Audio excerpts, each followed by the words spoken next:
After 24 hours of action at the CrowdStrike 24 Hours of Spa, now we're back on the Sprint Cup trail in Fanatec GT World Challenge Europe, powered by AWS. We're at Hockenheim, just outside Heidelberg. 2 one-hour races this weekend, and it's going to be all action on a really testing and demanding circuit, and in unseasonably high temperatures as well. And driver stamina is going to be key to the weekend. There isn't much history to go on here, but it does seem as though Audi is the brand to have. That has had good results here in the past, and we'll see whether that pattern continues or if any of the other manufacturers can score wins this weekend. Some indeed, though, have switched, like the Liqui Moly team Engstler, away from Audi to Lamborghini, and it's going to be fascinating to see how they get on. Fanatec GT World Challenge Europe, powered by AWS, part of the global competition that includes America, Asia and Australia. We've already been to Paul Ricard, Brands Hatch, Misano and Spa. Nürburgring Endurance to come in a week's time, then Magny-Cours, Monza, Barcelona and Jeddah to round out a very busy season. It's in the Pro category where you can expect the overall victors to come, and perhaps around here the grunt and go front-engine Mercedes may well be the car to have. Maro Engel certainly is hoping for a win. It's always great to be here in Hockenheim. For me personally, a lot of memories. Obviously, it's a track we race on a lot. We'll have some support from the German fans, which will be great, and a lot of the team personnel are based around here and not far away from Hockenheim. So it's great to be here, and obviously looking forward to the weekend. Yeah, we've had a strong start, but obviously so has car 32. So for us, we'll try and have a good weekend, try and maximize our potential, hopefully try and reclaim the lead, but we'll see this weekend. Now, what about Porsche, another German brand? And the Rutronic Racing team has got 2 cars, one of which is in Pro. Patrick Niederhauser and Sven Müller, the drivers. And they've struggled a bit for pace this year. Maybe here at Hockenheim, things could change. Sven Müller certainly knows how to hustle a Porsche very quickly. Yes, Hockenheim Ring is our home Grand Prix, especially for the team. For Rutronic Racing, they live almost like half an hour from here. And for me as well, I come from Bingen. It's only 1 hour from here, so the test days so far went quite good. We finished P1 in the first 3 practice, so actually it's a good start of the weekend. Yeah, let's see and keep our fingers crossed that we will have a good qualifying and then for sure in a good race. The weather can be really unexpected. I think there's some thunderstorm coming for Sunday, so the Porsche normally is good in the wet. So yeah, let's see. We hope for mixed conditions and then have a good result. The Gold Cup is for gold and or silver graded drivers, and the Liqui Moly team Engstler squad switching from Audi to Lamborghini for this weekend are certainly looking for good results. Luca Engstler drives the Lamborghini in DTM, he knows the car. What about Max Hoffer, the second driver? We are looking good in the championship still, but our ambitions are higher than we are currently. So at the moment, FP1 went quite well as well. And for sure, we are here to fight for the championship in gold, but as well, our ambitions are to get an overall podium at some time, and let's see what we are capable to achieve.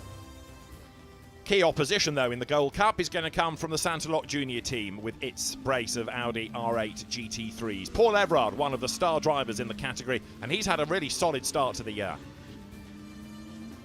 Yeah, it's really difficult to manage the tire because the weather in Germany it's really cold this weekend, but it's really hard for manage the tire and for manage the mechanic, the driver also. But it's still the same. It's the same for all car, all driver, and all mechanic. The Silver Cup is purely for silver-graded drivers. These are the young guns, the stars of the future of GT racing. And Sam de Haan is certainly going to be out there fighting for class honours once again. Sana for us was a pretty good weekend. The car was good. The BOP I think was quite good for us, and Cal and I both executed a good race. No mistakes, no issues. So I'd say arguably it was a pretty perfect weekend for us overall. I'd like to think every weekend could be like that, but you know, you never know what's going to happen. And for us, we just try and stay consistent, try and avoid track limits, try and avoid any contact, and just run our own race, and that usually works well for us.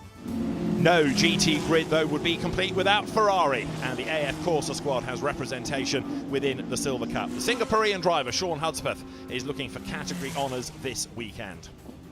Ferrari, and of course I've had a strong year. Almost winning Spa, 24 hours, obviously very, very heartbreaking what happens.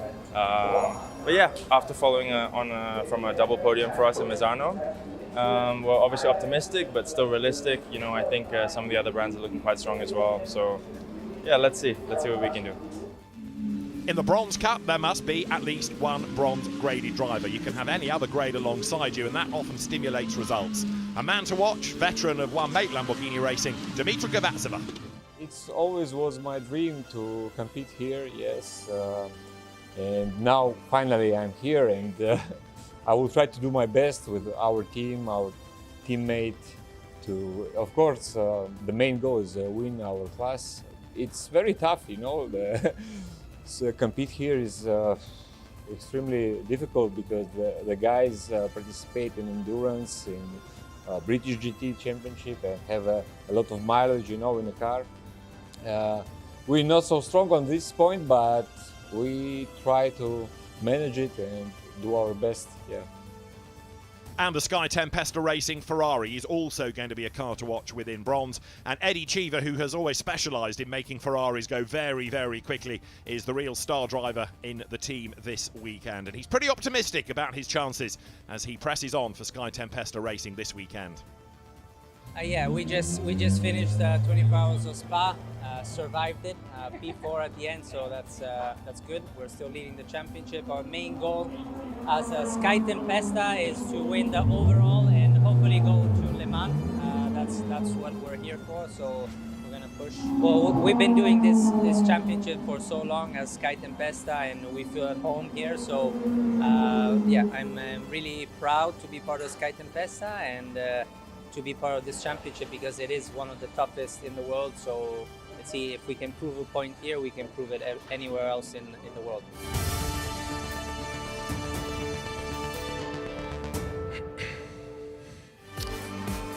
So cars making their way onto the grid here at a very hot Hockenheim, and the grid based on that 10-minute blast that we had this morning.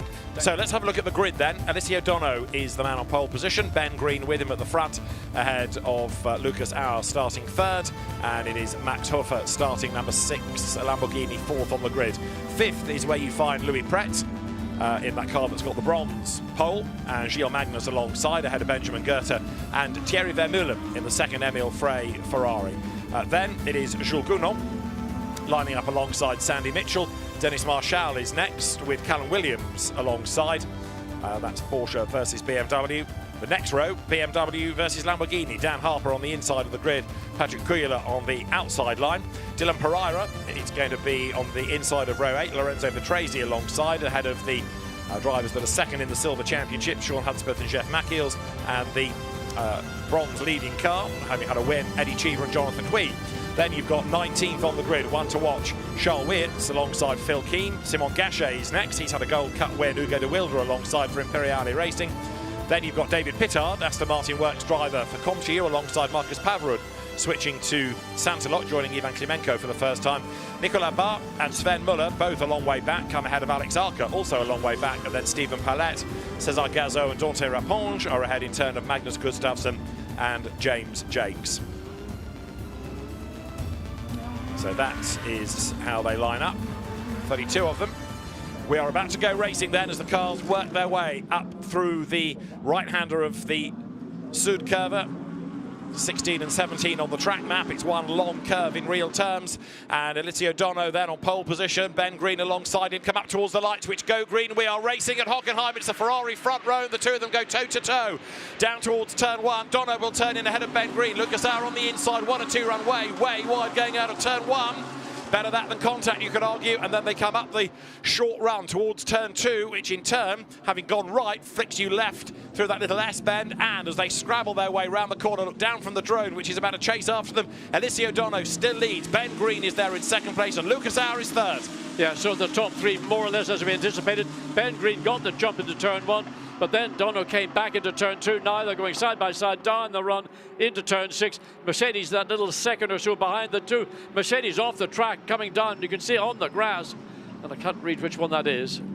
Now that, I think, is the Dustin Blatten and Dennis Marshall Porsche that's in strife in the background, having been roughed up a little bit, having been squeezed towards the grass. And Ben Green is absolutely determined, isn't he, to get past Alessio Dono. He feels he's got the speed to do it. He's conscious of where Lucas Auer is. Ben Green goes to the outside. Dono closes the door. Ben Green looks to get the undercut coming off the corner here. Tries to get up the inside out of turn 8. Again, can't do it. Alessio Dono still leads. But right now, Lucas Auer has closed the gap, second to third. Now, these two Ferraris fighting corner for corner, has got the Mercedes right on the tail of the second place Ferrari.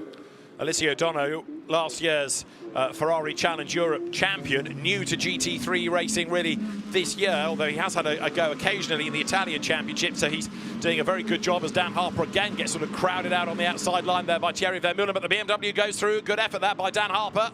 So not for nothing is he a BMW factory driver, moves himself up past Vermeulen. But look at this at the end of lap 1, because Dono has built that gap over Ben Green. Third over the timing line, Lucas Auer. Fourth is Hoffer. Fifth over the line, Gilles Magnus.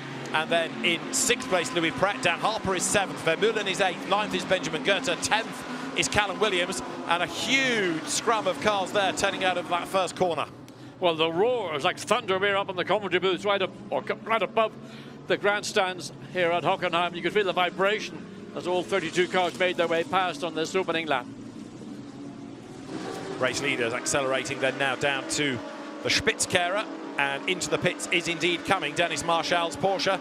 Effort being made there, look by Charles Weert, gets up the inside, looks to gain ground, and he has done so. So the BMW starting to edge its way forward as they now break, dive down through the Spitzkehrer. That's Dan Harper's BMW, running nicely within that top 10. But Alessio Dono led by 0.8 of a second at the end of that opening lap, and he's trying to build on that again this time around.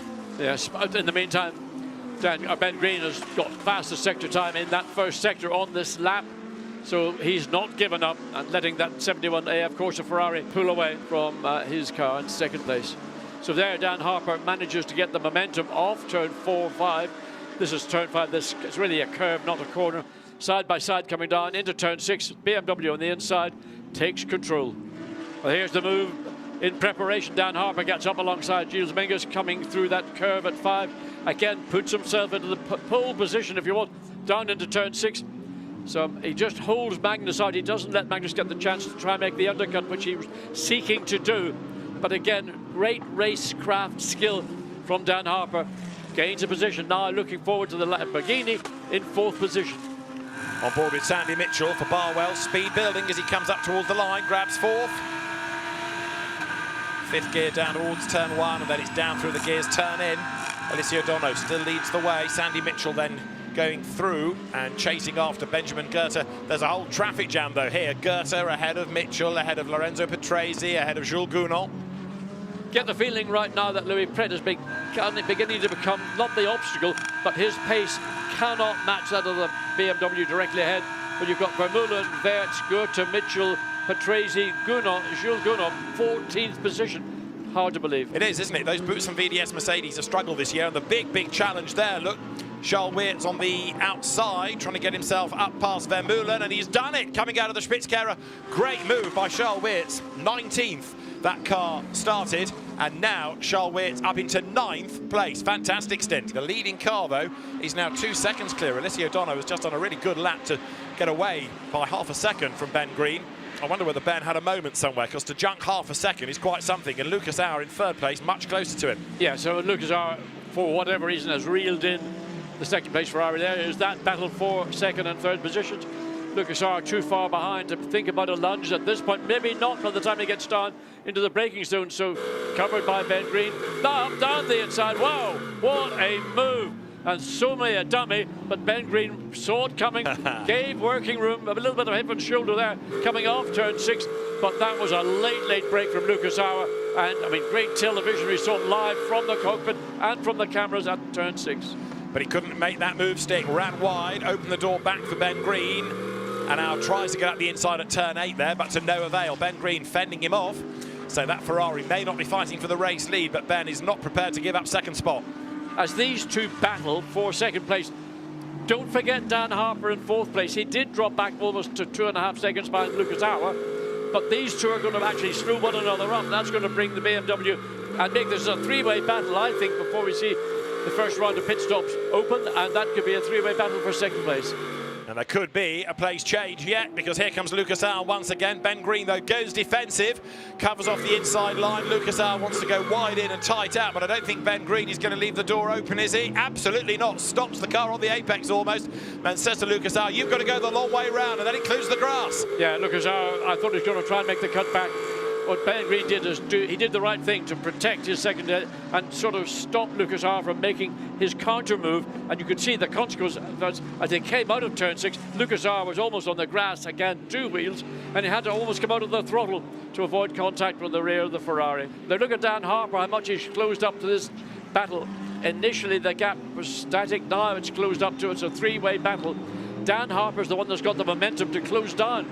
Out wide went Ben Green, made a mistake there coming out of the Spitzkehrer. That puts Lucas Al up the inside. They're absolutely mirror to mirror going down the straight now into the Mercedes arena. Ferrari gets forced out wide. Ben Green's got the inside line for the corner. He will go back through, but he's going to go out wide. Here comes Al. He's on the pedal. He goes up the inside. That's the outside for the next corner, but he's got the job done, and Dan Harper tries to open the door as well. He's up the inside line. Do we see red? We do on the inside. Ben Green tries to defend, and Dan Harper goes through as well. 2 places lost in really a handful of corners behind Ben Green. But Ben Green's coming back. Dan Harper ran wide coming into the stadium, so he's got that position back. And that all began because Ben Green ran wide on the exit of turn 6, opened up the opportunity to Lucas Al, and Dan Harper thought, I'll have a bit of that as well. But he got slightly wrong-footed himself coming into the stadium. Wow, what a great battle between these 3 cars. So now you're going to see what pace Lucas Al has really got, because there's a clear real estate ahead of him, and he's also gapped Green enough not to have to worry about defending. So through he goes. It's game on now. Dono versus Al. 4.3 seconds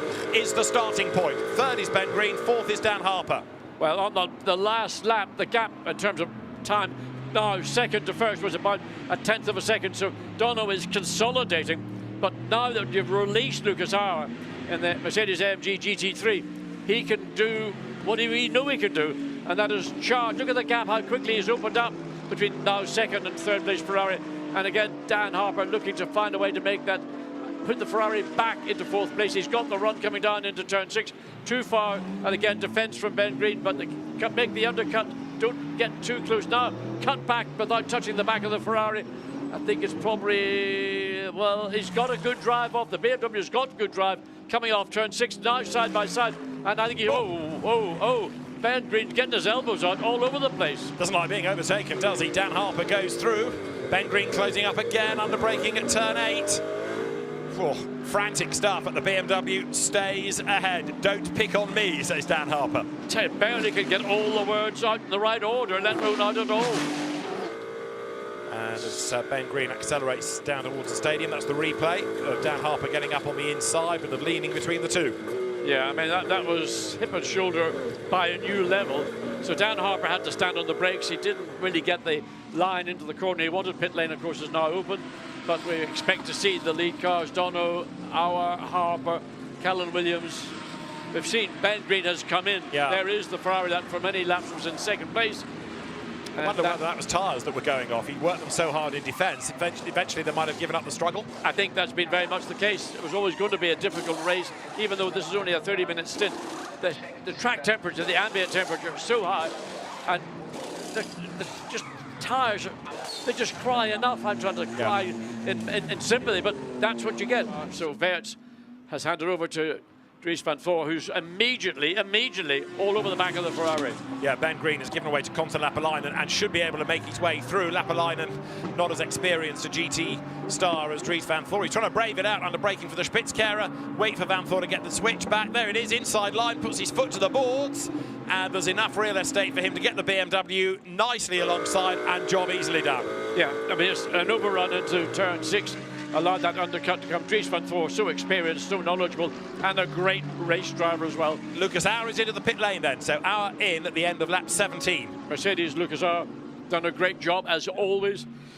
Now Marco Engel, 2 virtually equally matched drivers, and this is going to be really all down to this get in, with time standing, get your driver out, Lucas Auer out, Maro Engel in, take the seat filler out, because Maro Engel is slightly the taller of the 2. Assist with the seat belts, get all the netting attached, get your radio connected. If you've got well, you wouldn't have a drinks bottle, but any other accoutrements within the cockpit. And you saw Lucas Auer there, just closing the door against himself so the mechanics could more easily get past rather than wasting a second by them having to run a little bit longer around the car. The Mercedes is on its way, but the BMW is going to come out of turn one very, very close and up to full pace. But Maro Engel stays ahead of Dries Van Thor. But look at that, Van Thor up behind Engel. That was the car that was second when it pitted.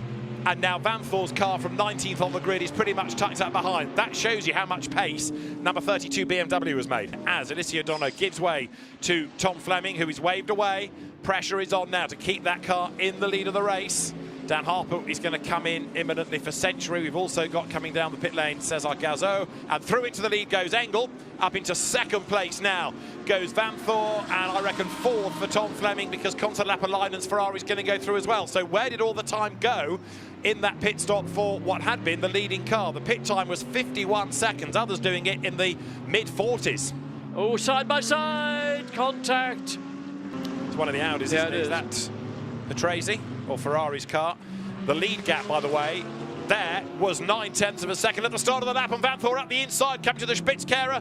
A little bit of a rub between the two of them, and that's going to be a drag race down towards the Mercedes arena. And Engel tries to move across and crowd. Van Thor keeps on coming. They're going to be absolutely together. The BMW up the inside forces Engel off the road, and Maro has to give way. Van Thor, race leader on lap 28, but that might be worth giving back. He runs wide anyway. Engel comes up alongside him and retakes the place. Very messy, but great television. And we saw our move, we didn't capture it in total, down into turn 6. Got the job done then. Very, very aggressive defense from Maro Engel. Into turn 7, ran wide, both cars ran wide. Then Dries Van Thor just couldn't slow it down. That allowed Engel to make the undercut and get back against Tom Fleming. Has made it, he's gotten through.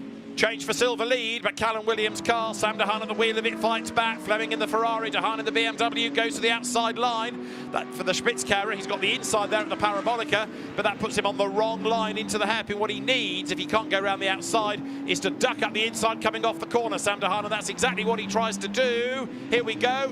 Rubs the Ferrari. Fleming does an Engel, if you like, and moves across on the WRT BMW. Tom Fleming keeps the Silver Cup lead, or does he? Dehaan has a look on the outside, but he couldn't level. Let's watch again and see. That was round the outside of turn 2 and managed to make it stick through 3, but then this is Sam Dehaan got himself back into position. There is the BMW, and it's dropped from 4th to 5th place. Critically for that BMW team, they've lost the lead in the silver category. Now this is your gold battle. Paul Everard still ahead of Luca Engschler, but try as he might, Luca Engschler just can't find a way through. Can't really get a bit like Van Thor we talked about earlier. Can't find these last few tenths. No, it's always difficult when you've got a group of cars. You've got somebody on your tail who you're keeping an eye on. The car you're chasing down directly ahead of you. You're the meat in that sort of 3-car sandwich.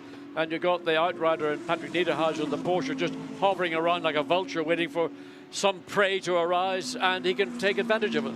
Patrick Niederhauser at the back of that group, running in 9th place. Not quite staying on the back of Altoi's Ferrari, is he, on this lap? As now Engschler thinks about a dive to the inside. And does Everard go a bit deep into the Spitzkehrer? Let's see as they come out the other side. Yes, he has! And that is exactly what Engschler was trying to tee him up for. Force a mistake. Here comes Luca Engschler up the inside line. The Lamborghini goes through into the lead of the Gold Cup. Good racecraft. Up to the line comes Engel. He goes by. There is Van Thor behind. 1.3 seconds it was. 1 second it is now. So certainly a gain from Van Thor, and he's got this lap and one more in which to force either a mistake or a track limit error or make the pass. I don't know what Maro Engel did, but coming into turn 1, he made a move one way and the other. It wasn't a blocking move, it's just as if it was something he felt maybe wasn't quite right, because certainly Dries Van Thor has run down Maro Engel. There's smoke. There's something. He's got a puncture, I think. There's something that was coming off the back of the Mercedes, and Dries Van Thor's also sensed it. He might even smell it. He's going to make the move for the lead, and you're right, Engel has got a problem. He'll defend as much as he can, but there's something not right with the leading Mercedes. Maro Engel turns through the Spitzkehrer, the car hops over the curb, so does Van Thor's car. They get back onto the power. The smoke seems to have gone for now, and Engel responding as he came off the corner. Curiouser and curiouser, because there in a straight line all looks good.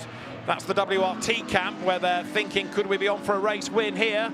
Looking at the Mercedes, looks all right again. It does. I mean, I thought, because sort of something, the way he weaved on the pit straight, he was checking there was something he felt was not right. Now, there may be a mechanical issue which we can't see or can't anticipate, but clearly that gap just just evaporated in the space of 4 corners.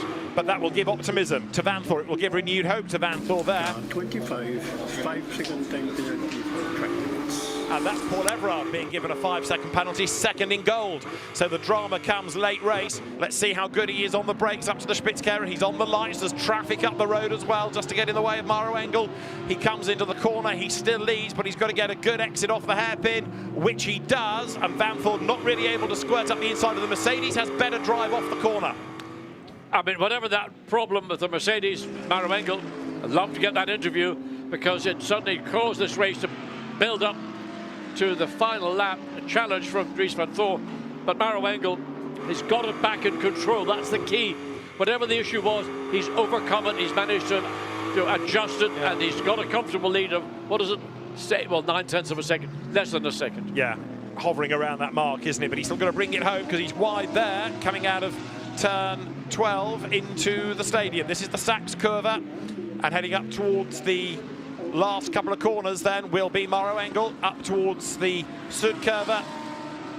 And so the Brands Hatch winning combination of Lucas Auer and Maro Engel look as though they're going to score race honours in race 1 of the weekend here at Hockenheim. Checkered flag at the ready. Maro Engel brings it home to win for the Winward Racing Manfield to Mercedes team, with Lucas Auer as the co-driver. Delight for the team. The American Winward Racing squad celebrate the win. Dries Vanthoor second from 19th on the grid. Constantine comes home third with Ben Green, and Tom Fleming wins silver with Alessio Dono, and that's another of the feel-good stories of the race. Absolutely delighted indeed for that 71 Ferrari.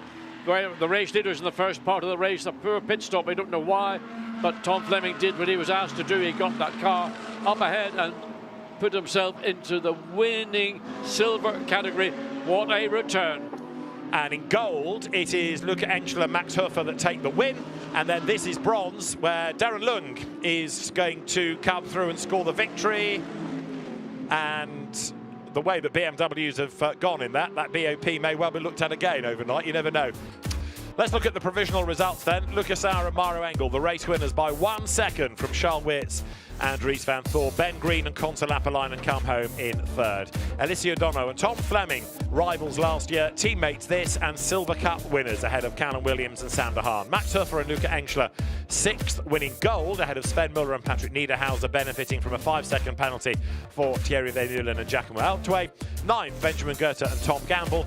Penalised 10th, Gilles Magnus and Paul Everard, 2nd in gold ahead of Lorenzo Petresi and Lorenzo Ferrari. Boys, Maro, this is an incredible, incredible win for you. Are there any words? Home win. Nearly a home win for Lugi. Almost. As an Austrian. Yeah, big thank you to the whole Winward team. They gave us a fantastic car from first free practice here to all the way to now. But boy, it was difficult. Did the heat contribute a lot to how hard it was, or was it just so many battles going on? There was a lot of going on, but as Maro said, Winward gave us a perfect car. Maro did an excellent job. It was really tough.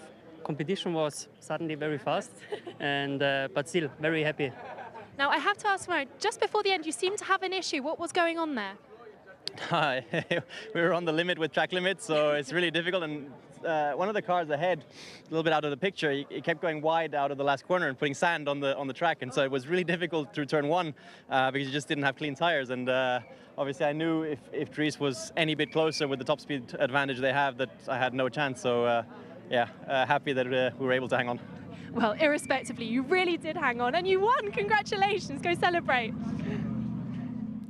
So I think that's the answer to why he was weaving at turn 1, not whatever we thought the problem on that back part of the circuit. But Maro Engel and Lucas Auer, race 1 winners here at Hockenheim. Now the champagne awaits. Let's see how rapidly Miss Engel runs off the podium. Yeah, all good. Lucas Auer attacks anybody he can find with the champagne. And Doting Dad is the one that gets soaked.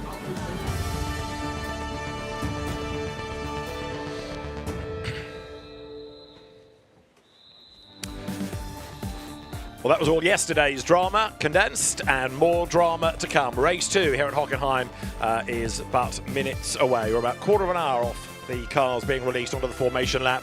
And a dramatic qualifying session this morning has given us, as is the tradition really, a very jumbled grid indeed. 10 minutes to the start of the formation lap here. Pole position to Luca Enschler with the Lamborghini that won in gold yesterday, an outright pole this morning. And John Watson, that Lamborghini has caught our attention over the weekend. It's a really good, planted, solid car. Very impressed indeed with this Liquimoli team, Ensler by one group. That's the full team title. It just looks as if it's planted all the way around this 4.5, 2.8 mile circuit. 17 turns, turn 6 is the far end of the circuit, the hairpin, and then you've got that little cut into the back straight. That's the drag strip here at Hockenheim, and then the famous infield through the Sachs curve, turn 13, then the final two, 16, 17. Number of parts of the circuit are marked out as being for the attention of the director, race director, and others for track limit abuses. We saw a number of those throughout Saturday, and undoubtedly we'll see a few more here this afternoon. Yeah, when you get up to 6 track limit warnings, then the penalties start to come. So that's what you've got to try to avoid, and it's for the race, not just your stint. The German fans here in good numbers, and it's a very hot day once again. Bit of rain first thing this morning, that's disappeared, and although there has been talk of some rain during the race, can't see much of it at the moment. The temperature is very high once again, 29.5 degrees now, and the car's being shielded from the sun down on the grid. Now, before we get into the bones of the grid and have a look who is going to start where.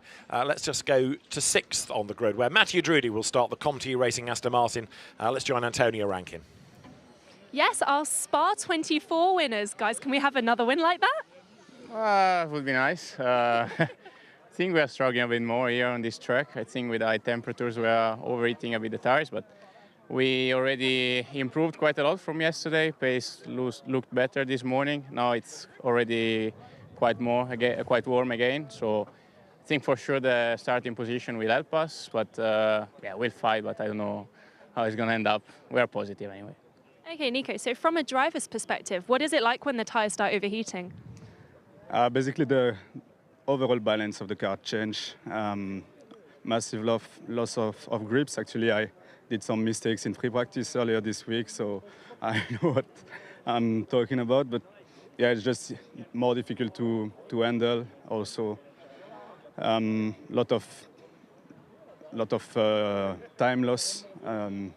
Yeah, it's quite difficult. We'll manage with the car we have, and anyway, the race is on, so we'll see.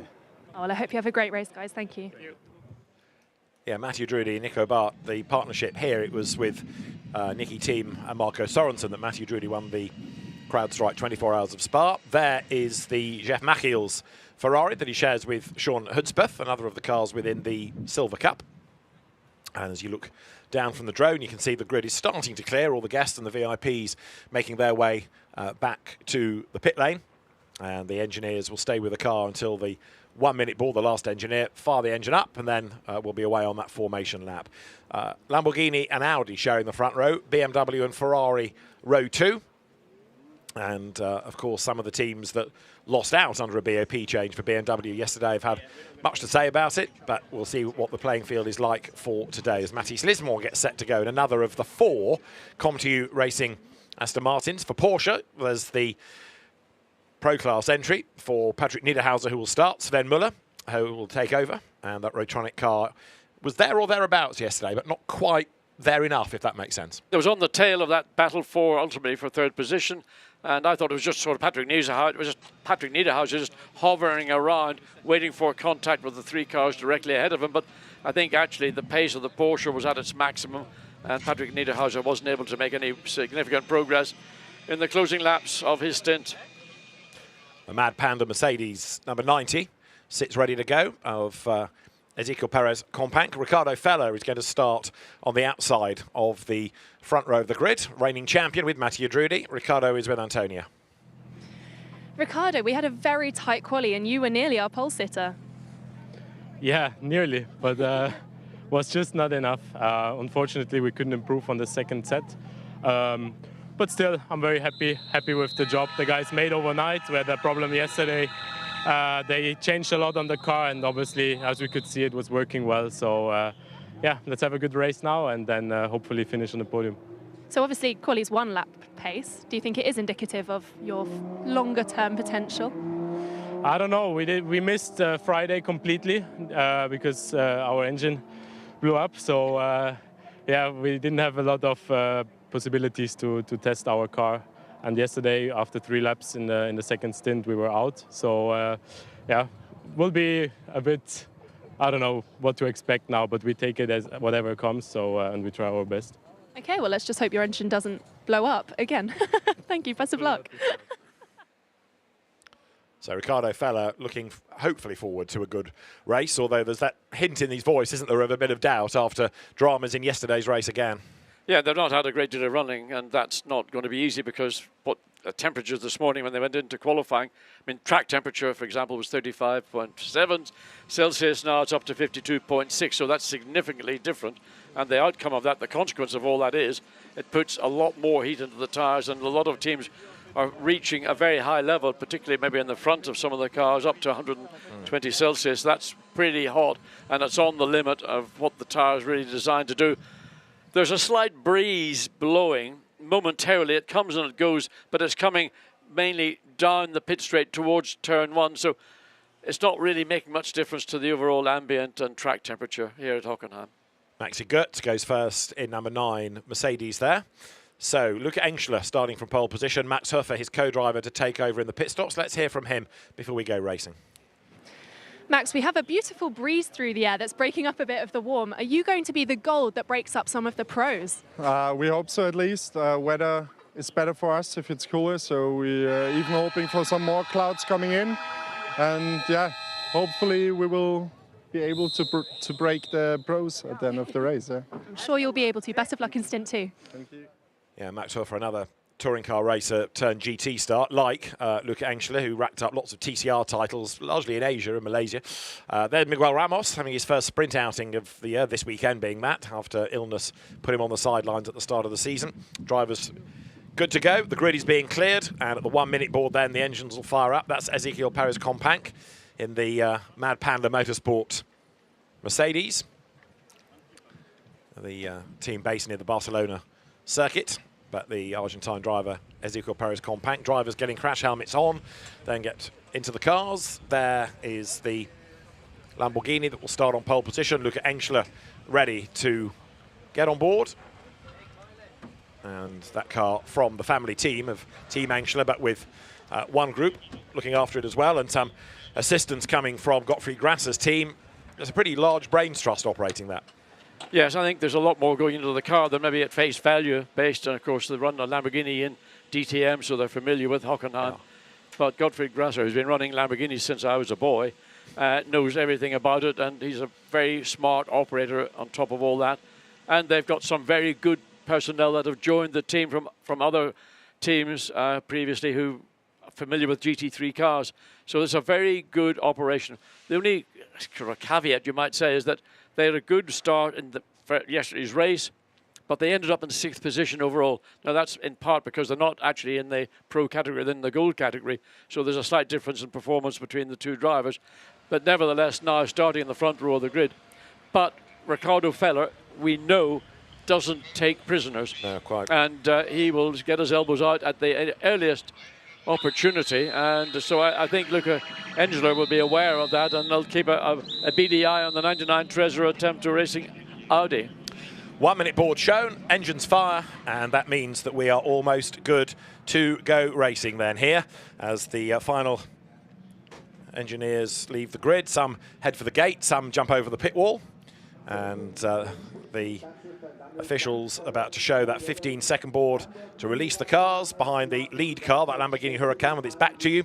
Will lead them away. The grid is complete. There are no gaps upon it as far as I can see, so nobody with any dramas after qualifying. It is Lamborghini, Audi from BMW, Ferrari, Aston Martin, McLaren, Audi, Porsche, Mercedes. That is how the first 5 rows of the grid look. We'll go through it shortly when they're on that formation lap, which is about now 15 seconds away from starting. The klaxon sounds, the board is shown, the track is clear, and so our second race of the weekend in Fanatec GT World Challenge Europe, powered by AWS Sprint Cup, is ready to go. Green flag releases the cars then onto this final formation lap. Temperatures going up all the time, and the drivers then in the cars for a relatively short period of time, certainly compared to what they were doing at Spa, for example, in the Endurance Cup round, because here with the pit window between 25 and 35 minutes, it's certainly in the pro category, really about half an hour of activity that they're going to have. So it is Luca Engschler who starts on pole position. Ricardo Feller with him at the front of the grid with Charles Weerts, Dries Van Voor's BMW third. Dries Van Voor starting alongside Konsta Lapalainen. Then Tom Fleming, who's had 2 Silver Cup wins, starts 71 alongside Mathieu Drudy.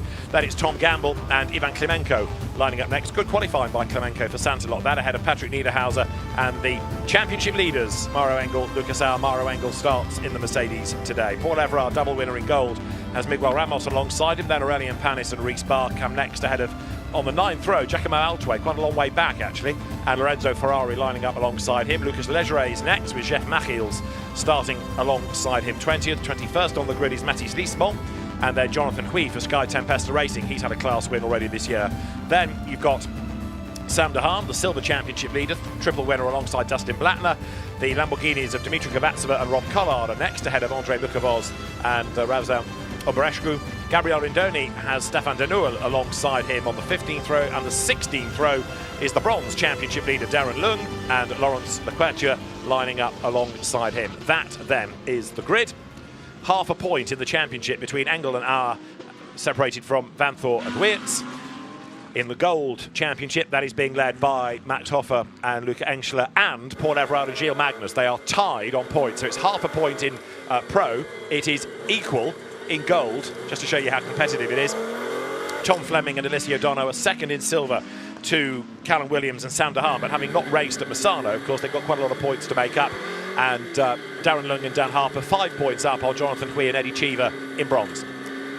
Yeah, we're going to have to see a big effort by the 48 Winward Racing Mercedes-Benz back on the 5th row of the grid, and their nemesis, the 32 WRT BMW, Dries Van Voor, Charles Weerts, Dries Van Voor starting as is in the Mercedes, Mauro Engel. So those two were locked in battle for the closing laps yesterday afternoon, and Mauro Engel will need to be on his toes, because Dries Van Voor will at any opportunity take or not take that opportunity to dive in between the 2 front row grid cars. So here they come then into the stadium. The field will get itself in that side-by-side nose-up formation ready for the rolling start. And 1 hour of racing is ahead of us. Lamborghini versus Audi on the front row of the grid. Of course, the advantage to Engschler of having the inside line for the first corner. And he also needs to decide at some point which battle to pick, whether it's an outright race result or a class win.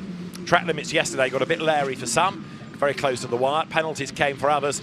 Let's see what today is going to be like then. The temperature 29.6 degrees then, as we are set to go racing race 2 of the weekend. Fanatec GT World Challenge Europe, powered by AWS Sprint Cup. And the 32 strong field coming then now into turn 17. Look at Engschler then up to control the pace now as the pace car has peeled into the pit lane. He's got Ricardo Feller on his outside. He's got Dries Van Voor directly behind him, some star names, champions all around him. And the lights go green then. We go racing. A demon start by Ricardo Feller, who moves right across to defend from the second row cars as they go down towards turn 1. But Engschler on the inside line squeezes through, takes the advantage. They flash out of turn 1 and up towards turn 2 for the first time. 1 or 2 go wide. There's a damaged Audi, which I think is Paul Everard's car at the back of the pack. But Engschler leads the way as they head up towards turn 2 for the first time. The Lamborghini then led into the corner. Who's going to lead out the other side? We've got one on the grass there. That looks like the Sky Tempesta Ferrari. Just about gets back onto the circuit. Down towards turn 6 for the first time. Ricardo Feller has been off the road, look, and delayed. And he's been passed on one side by Lapalainen and by Van Voor on the other. As up front, Engschler leads. Yeah, and he's got to come to a lead now coming into turn 6. And whatever Ricardo Feller did, it happened up in turn 2, 3. And he's really opened the door for both the Ferrari and the BMW. As we look back, and coming through the exit of turn 6, then the acceleration is all a bit sort of hip and shoulder as they come up into turn 7, side by side. The Ferrari and the Mercedes done a good job by the Aston Martin to get itself up into 5th place. That's more a consequence of the contact that took place, probably coming out of turn 2 and 3. So Ricardo Feller having dropped places, now having to try to play catch up as the cars accelerate down towards the stadium for the first time. You've got Mathieu Drudy going nicely in 5th place. So the leaders come into the stadium, and it is Luca Engschler getting away. This is the view a little bit further back in the queue for the McLaren. So coming up towards the stadium exit for the first time, turn 16 and 17, it is Luca Engschler in the lead, being chased by Ricardo Feller then into 2nd place. He managed to fight his way back. There he is in 3rd. It's Lapalainen. 4th is Van Voor. 5th going through is Mathieu Drudy. And in 6th place, as they head up towards the timing line is a good starting. Mario Engel, he's gained ground on that first lap as the cars then come over the line. Through turn 1 they go. Oh, wide coming out of turn 61. They come to you, Aston Martin's racing alongside its sister car, and well, they fall in line to get through turn 1. So a relatively calm, albeit up here turn 2 and 3. There was a bit of action, but everybody's managed to get through. The 93 Sky Tempesta car, I don't know what happened there. It suddenly just didn't appear to have any brakes, just ran wide, and that's Jonathan Wee behind the wheel of the 93. So the race leaders then come down towards turn 6. There is, look at Engel. So now, really, for the first time, you can appreciate the gap that he's been trying to build. Feller goes through shot second, third, Ben Green, and the BMW of Dries Van Voor not going quite so rapidly today. As there, look, is Tom Fleming battling with Maxi Götz, Ferrari versus Mercedes. So Engel leads, Feller, remember, leading his class. Fleming is the leading silver, and Dustin Blattner has got himself up into the lead of bronze in 20th place. Big break coming into turn 8, so this is the infield part of the racetrack, and then back onto what is the long return straight here at Hockenheim, and then turn 12 that takes you back into the stadium, and then you've got the famous or infamous Sachs curve. So that slightly banked left-hander is what greets the cars now, and look at Engel, he's hanging on to that advantage. He's doing purple sectors to try to build that gap. Ricardo Feller charging on behind him. Constant Lapalainen's Ferrari in third place, in touch as well.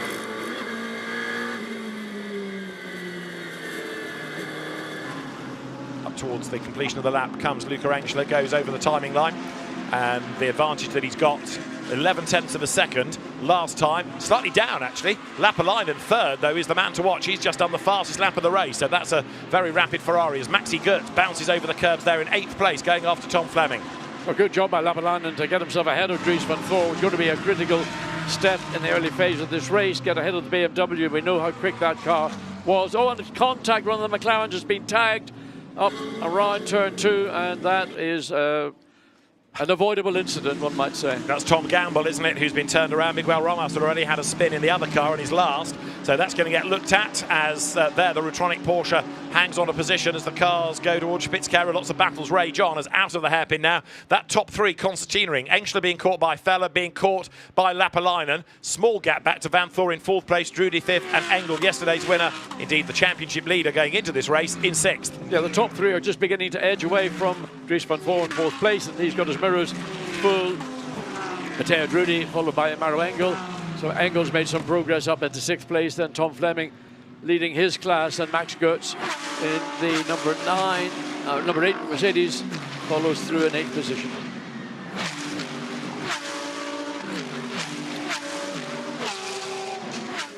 Past that wall cam, different signs of the cars. This is Gamble's incident. Turns in, just gets drilled, doesn't he? I think it might have been the Audi. I can't recognise which one it was. It might have been Klimenko. Ivan Klimenko's Audi is in that group, or was in that group, so maybe the other Santalot car has a case to answer. The one that was delayed early on, Paul Everard, is fighting back to 25th place as the leaders go by. Luca Engel there in the lead of the race, chased by Ricardo Feller.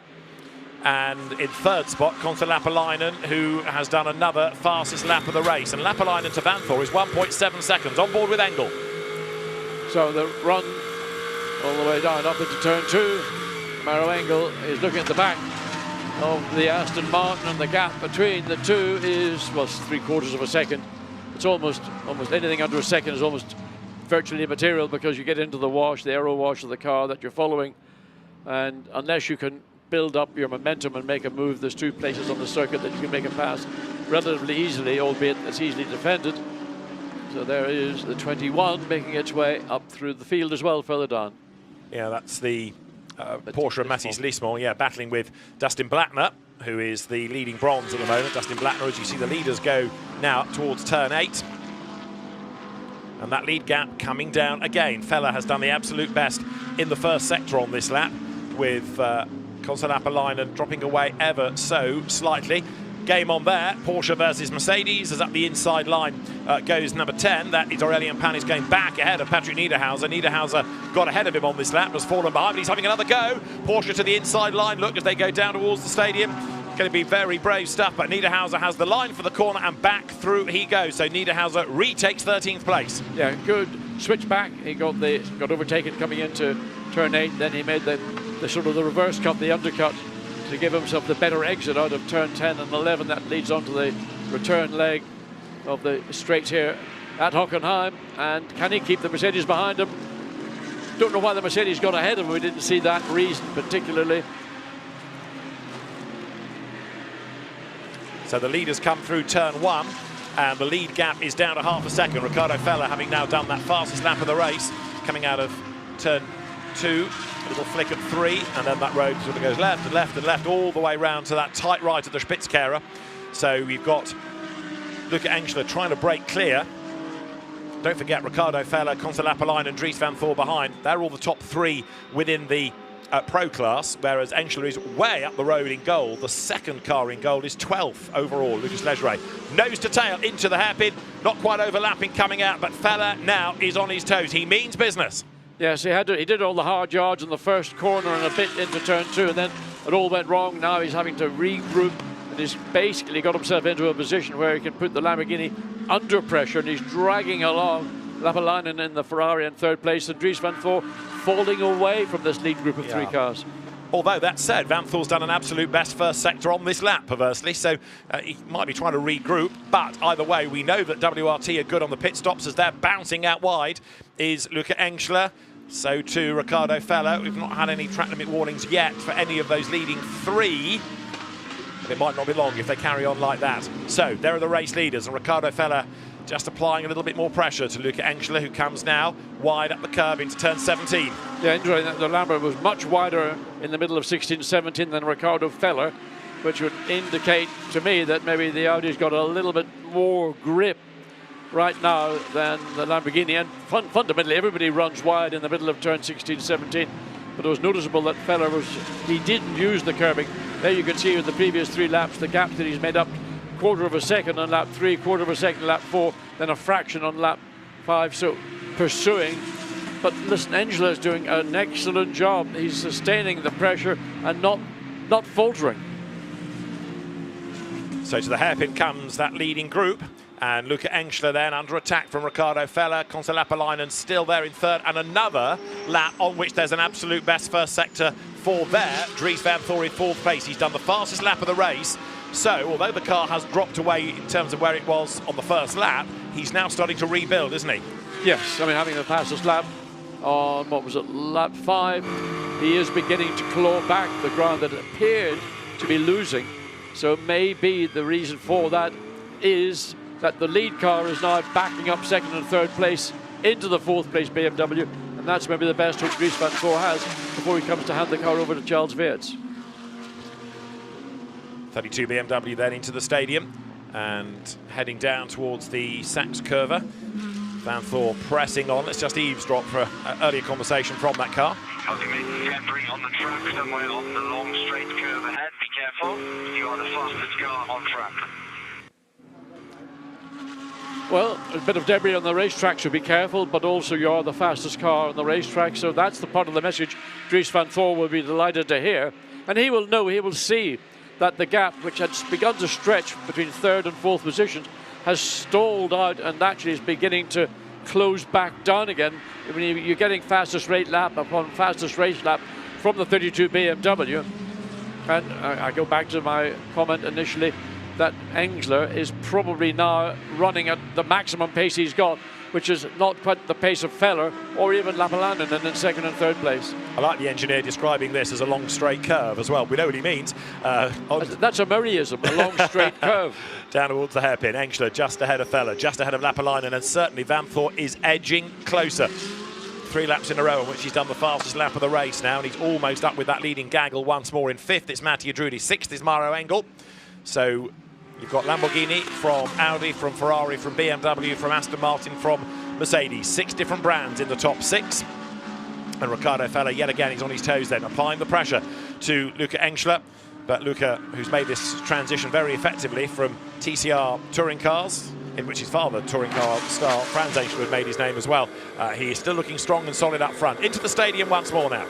So nothing really gained or lost by these 2 cars following the race leader. Again, Feller takes a much lower, tighter line in Sachs curve. Others tend to hang middle of the road and try and get a better exit speed, but just what suits you, what maybe works best for your car. Lapperline is keeping in contact and doing an excellent job in the Emil Frey Racing Ferrari, and he'll hand that car over to Ben Green, who was a star. I mean, almost outshone others around him in his stint yesterday afternoon. Did he ever? Leaders go through then, and on that lap, Van Thor doesn't go quicker than he had hitherto, but he's certainly on the pace of that leading gangle again now. Engschler, Feller, Lapalainen, and Van Thor running in 4th place. The Ferrari then in 3rd place. Conor Lapalainen's view is of the Audi directly ahead of him as they wriggle their way now up to the left-hander of the Parabolica, then towards the Spitzkehrer, and now, rather than Feller applying the pressure to Engschler, he is having to go defensive because Lapalainen is right there behind him, thinks about the inside line, thinks better of it as well, but Lapalainen's got to be careful here. He doesn't want to get stuck behind the Audi for too long because Van Thor is charging along behind him. Yeah, I mean, for some reason, we don't know why the Ferraris find more pace than the Audi directly ahead of him, but on this last lap, that gap has halved effectively between 2nd and 3rd place, and there you go, there's the doppelganger running in 4th place, Dries Van Thor. He knows exactly what he's got under him, he knows what he can extract from the BMW.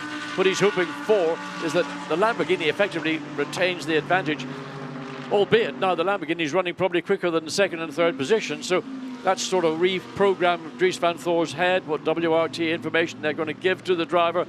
So he's going to try and run down the Ferrari and the Audi, but maybe the Lamborghini's got a second win. Well, certainly Engschler getting away a little bit.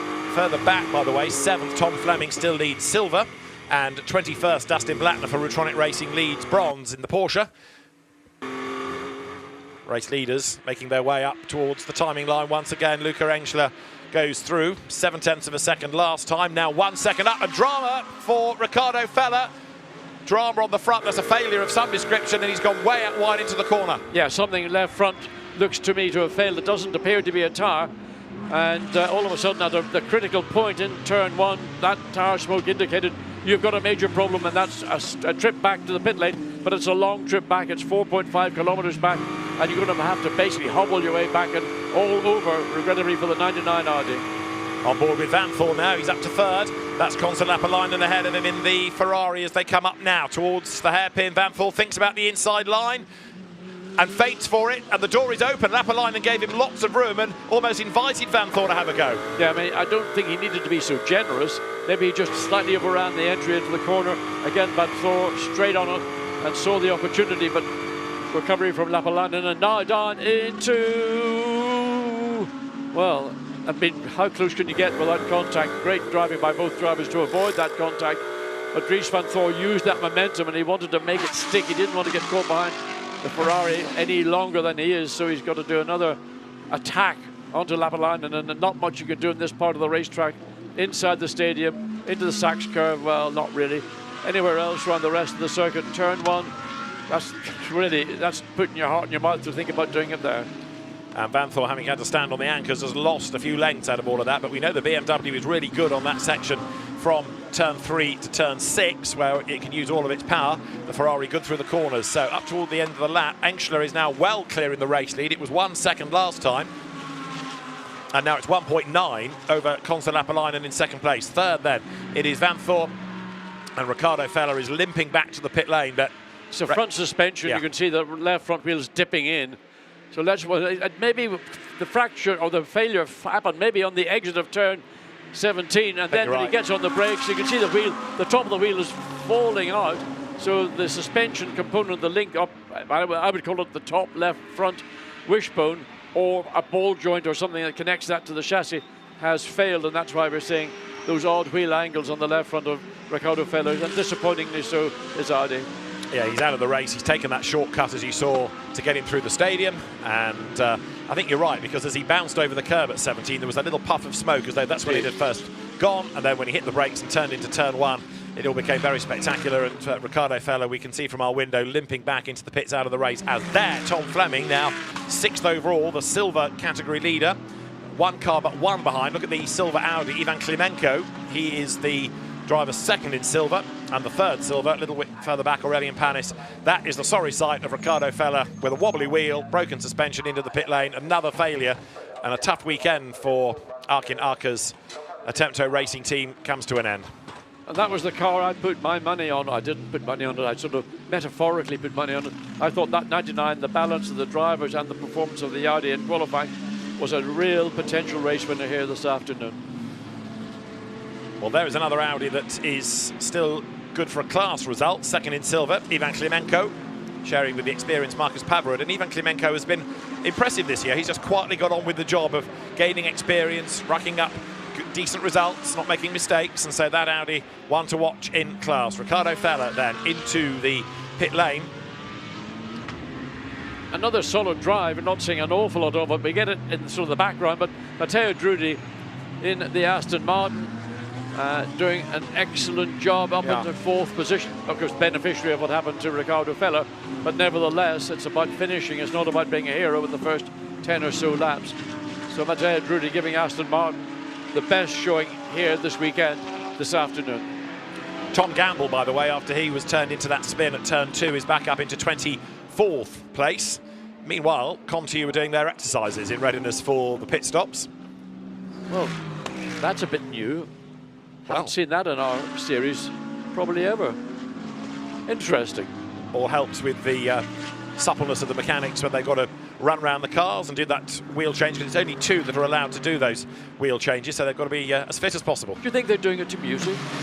No, unless the soundtrack is of GT3 cars blasting past the pit lane, because you can't hear a thing on this part of the racetrack when there are cars coming past. The noise hangs in the air. It's a great sounding for a GT fan, but I think it's going to drown out even the very best Bluetooth speaker. Mauro Engel is pressing on in pursuit of Matteo Drudi.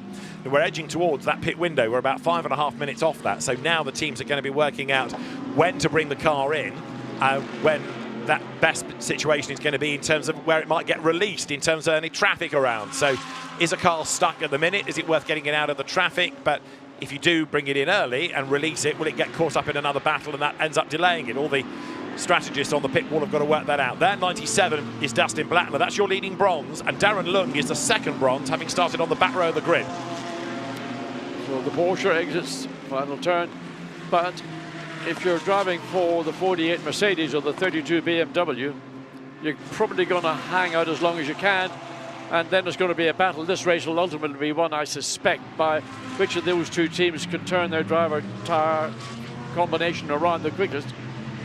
Because getting past, for example, Matteo Drudi for Mauro Engel has proven difficult, and likewise Dries van Thor has driven exceptionally well, but he's, what, 1.1 seconds behind the Ferrari in second place? There is Darren Lung, that's the second bronze. And in terms of who is fast through the speed trap, Darren Lung is the fastest at the moment, joined by Dries van Thor. So good for BMWs, because Sam de Haan is the third of them. And there, the Audi getting a bit roughed up coming out of the right-hand hairpin. That is the car that is Andre Mukavos, I fear, at the wheel. Right, the leaders come once more through the stadium. You've got that midfield pack going out of turn 8 with Ezequiel Perez Companc in 12th place, Aurelian Panis behind him. Lorenzo Ferrari, in fact, it was in the Audi, being forced out wide. And we've got a yellow flag in the first sector, and a full course yellow is coming. So a full course yellow in 20 seconds is heading our way. So a full course yellow, try and work out for whom in a moment, but we're going to have an interruption to the race. Would that be for example, debris? We haven't seen any contact that would cause a full course yellow. It may be something has happened, but we haven't yet covered it. But whatever it is, full course yellow thrown, and no hesitation about doing so. There's a very good reason for it, and hopefully we'll get to see what that is shortly. So everybody goes at this delta speed. Full course yellow called for by Alain Adon, the race director. And as the field comes over the timing line, it was a yellow within sector 1. And there's a car in the gravel at the first corner I can see out of the window. So we've lost somebody down at turn 1. And the field comes over the line. And if it's a car in the gravel, we're going to end up going, there it is, we're going to end up going safety car. So all these gaps are going to come down. So it's one of the ComTU Astons. And that is... Hard to tell, they're all identical. Umbreschke, number 11. Now, I wonder, was that a driver error, or was there a contact? We saw the two Astons running very close together at an earlier phase, so the car has backed itself into the tyre bales. Probably, luckily, not too much damage done, but the car needs to be removed to safety before we can allow the field to get back. But that's going to take us really only another 3 and a bit minutes before the pit lane window will open, or it should open, put it that way. Indeed so. So it is Petru Ravanambarescu out of the car, out of the race. His return to the championship as well, but he's been away for 2 or 3 seasons, but it's not been a happy return. The Romanian driver off into the gravel bed. He's okay, as you can see, and he will make his way to the pit lane. So full course yellow we are under at the minute, and the car already being lifted. So good work by the marshals at turn 1, very quickly being able to get the recovery vehicle there, move that across the track. But I do think we're going to end up with a safety car period has come now, so the safety car is going to be deployed to bring everybody round back up to speed. I suspect it'll be a pretty fast safety car deployment as well, because we are getting close to that pit lane window being open, and I'd like to hope that the safety car deployment might be little more than a lap to let then the window open as per schedule. Bad news for that man, Luca Engschler, who'd built up quite a nice gap with the dramas going on behind him and the battling and the travails of Ricardo Feller. And it's good news I would offer you for WRT. They were 2.5 seconds quicker than anybody else in the pits yesterday, and now they're very much in the mix, almost onto the tail of number 14, as we will be under safety car this time.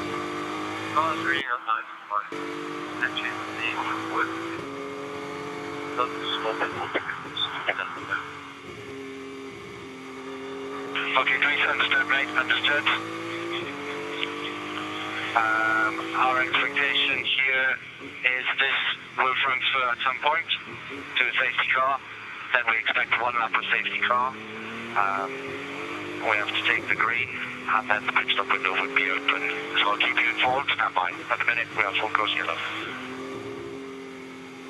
So Dries van Thor concerned about how the car's performing. We've gone from that full course yellow that the engineer was talking about to safety car. The safety car will be in at the end of this lap, and that should just about get us back to green before the window opens. So good work by the race control team, good work by the intervention crew at turn 1 to get the race pretty much back on target. We've got a minute to get them all back to the pit lane. Yes, and it'll be the cars at the tail of the field who may be the lucky ones if they want to dive into the pit lane. At the minute it is open, these lead cars probably going to have to do another racing lap before they would be able to make that decision to go into the pit lane. They may not choose to do so. But it kind of depends on what Luca Engschler does, because if he stacks the pack back and doesn't accelerate away until turn 17, let's say, then they could be able to come in now. He's going to control this. As soon as the lights go out, Engschler, as the race leader, will control the pace, and he'll back them up, potentially, because he wants to try and shoot away on the restart and outfox them.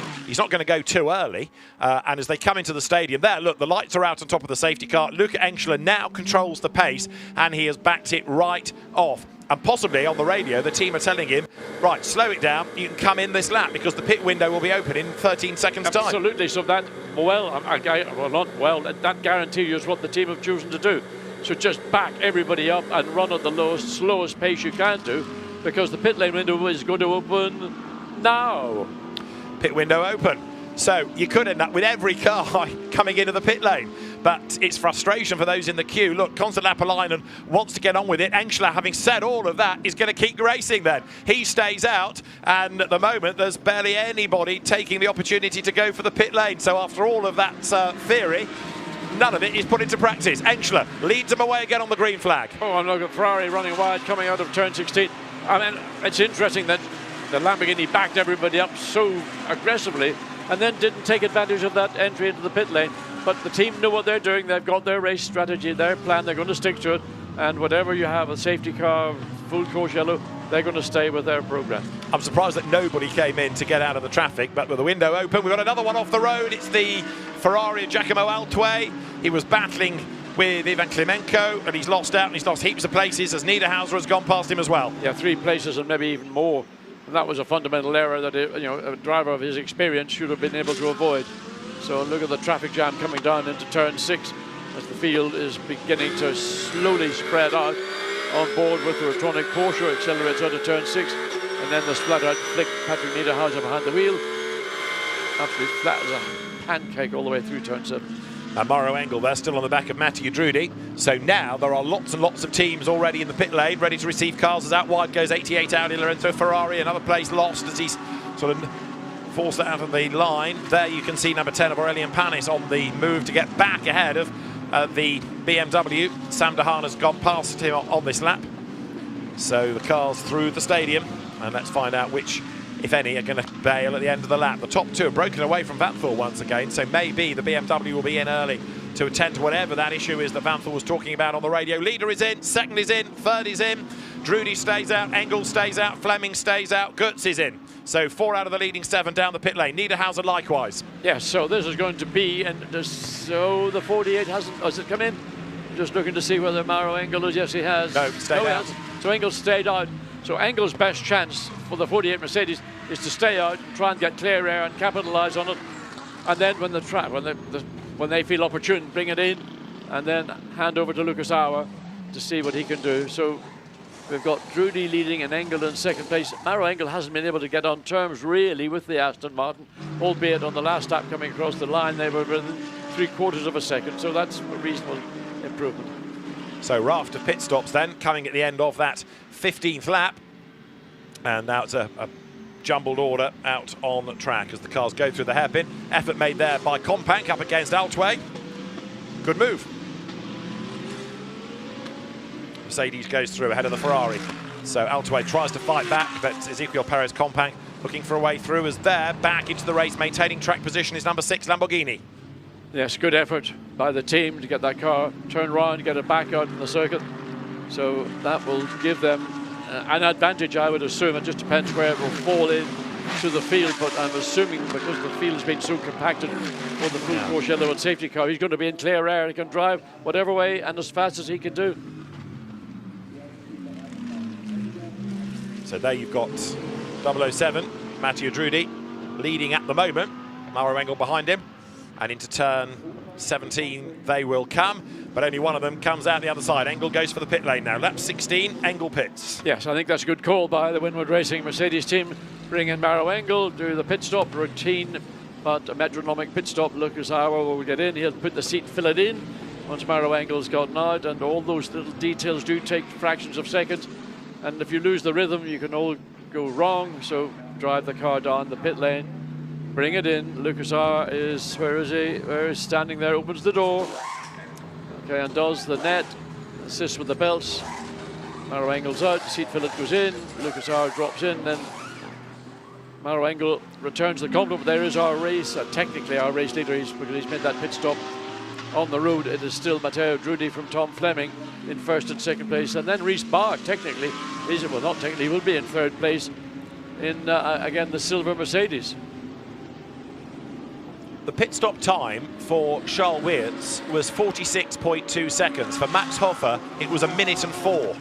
That's a massive amount of time to lose in the pit lane. I mean, massive is an understatement. I mean, the WRT pit stop ultimately then should see when this all unfolds, see that car easily, comfortably ahead of the Lamborghini. Ben Green's time in the Ferrari, 45.8. That's even better than a WRT time. So number 14 Ferrari is now going to be one to watch, but when the order settles down, that Lamborghini, I'm afraid, after a slow pit stop for whatever reason, let's see, was it jammed? Was there a problem? It wasn't stuck in traffic. Front right wheel looks like it's been a problem. So yes, a delay on the front right wheel for the number 6 Lamborghini, and that's what's costed all that time. But whether it was the wheel, whether it was an air gun, we don't know, but whatever the problem was, they've lost a shed load of time and lost, in my view, almost guaranteed victory. So, Mattia Drudi is in, and Tom Fleming is in, the overall leader and the current silver leader. We'll shuffle the order again and have a look at how it all pans out when the leaders next come by. Nico Bart to take over 007, who with respect isn't as experienced nor as quick as Mattia Drudi. He's quick, but not as quick as Mattia. So we'll see what pace that car has in the second stint. So this now puts into the lead of the race Ben Green, ahead of Charles Weerts, ahead of Lucas Auer. That would be the top 3 I can offer you as they come out of turn 17. 007 Aston then is on its way. And we'll see where that is going to feed back in. Well, there is the 48 Mercedes that had run all the way behind the 007 Aston Martin. Oh, God, look, running so wide on the exit. So where will the Aston filter back in? Almost side by side. And the advantage is going to go moment. Yes, Lucas Auer has managed just to get ahead of the 007, and that'll be a big relief for the Winfield Racing Mercedes team, because they were stuck behind that car when Matteo Drudi was behind the wheel of the Aston Martin. And look who's arrived on the scene in 5th place, Jules Gounon for Boots and VDS. That car has had a rather quiet season thus far, but it's going a little bit better right now. But Ben Green has got a lead, so that Ferrari looking good up front. And remember how well he raced yesterday. Extremely well, but who's got fastest race lap? Dan Harper.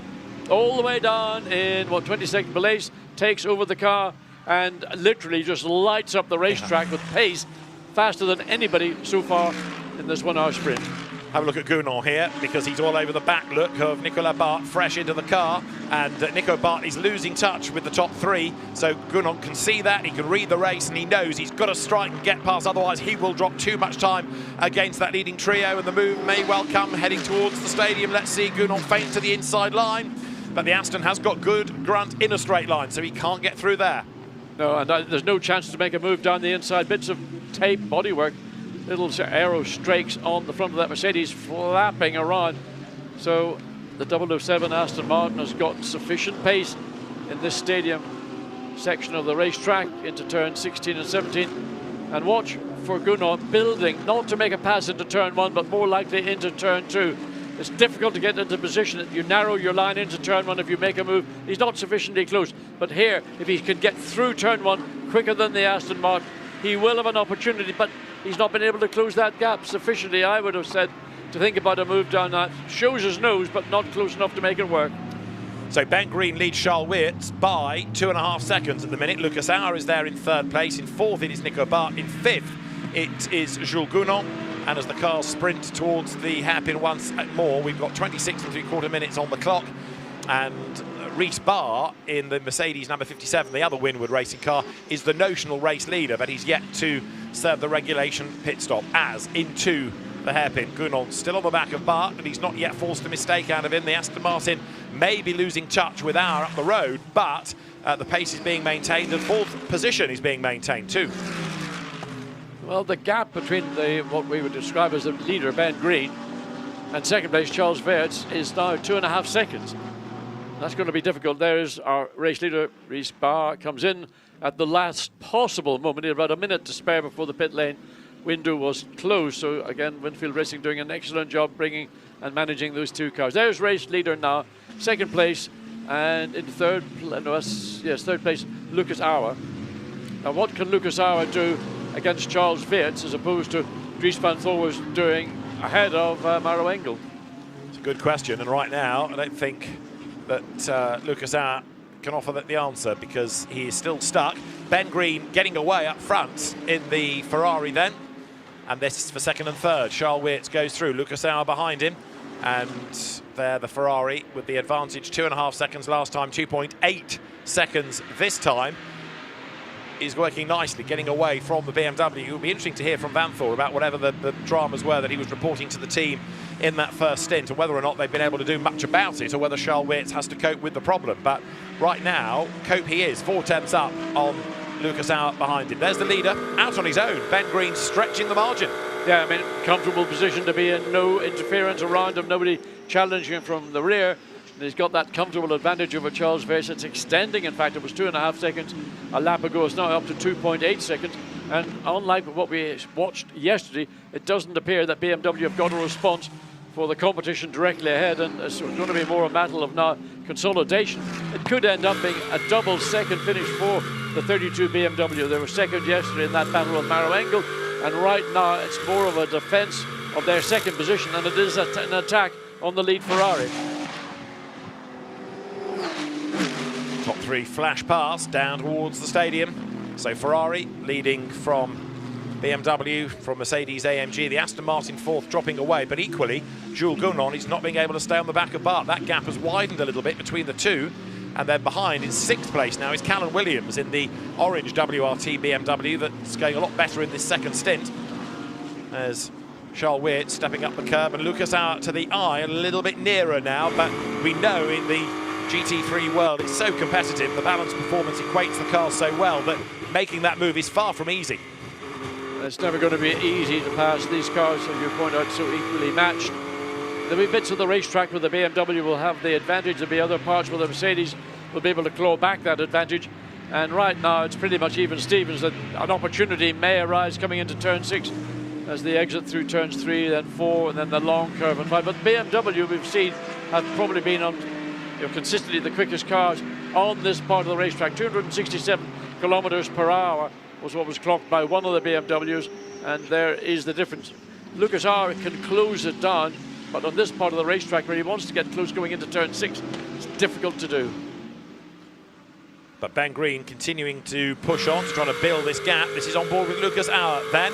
And don't forget that not only does he want to be ahead of that BMW in terms of a race position, he also needs to be ahead for the championship situation. I know we're not talking title wins yet, but he wants to keep outscoring.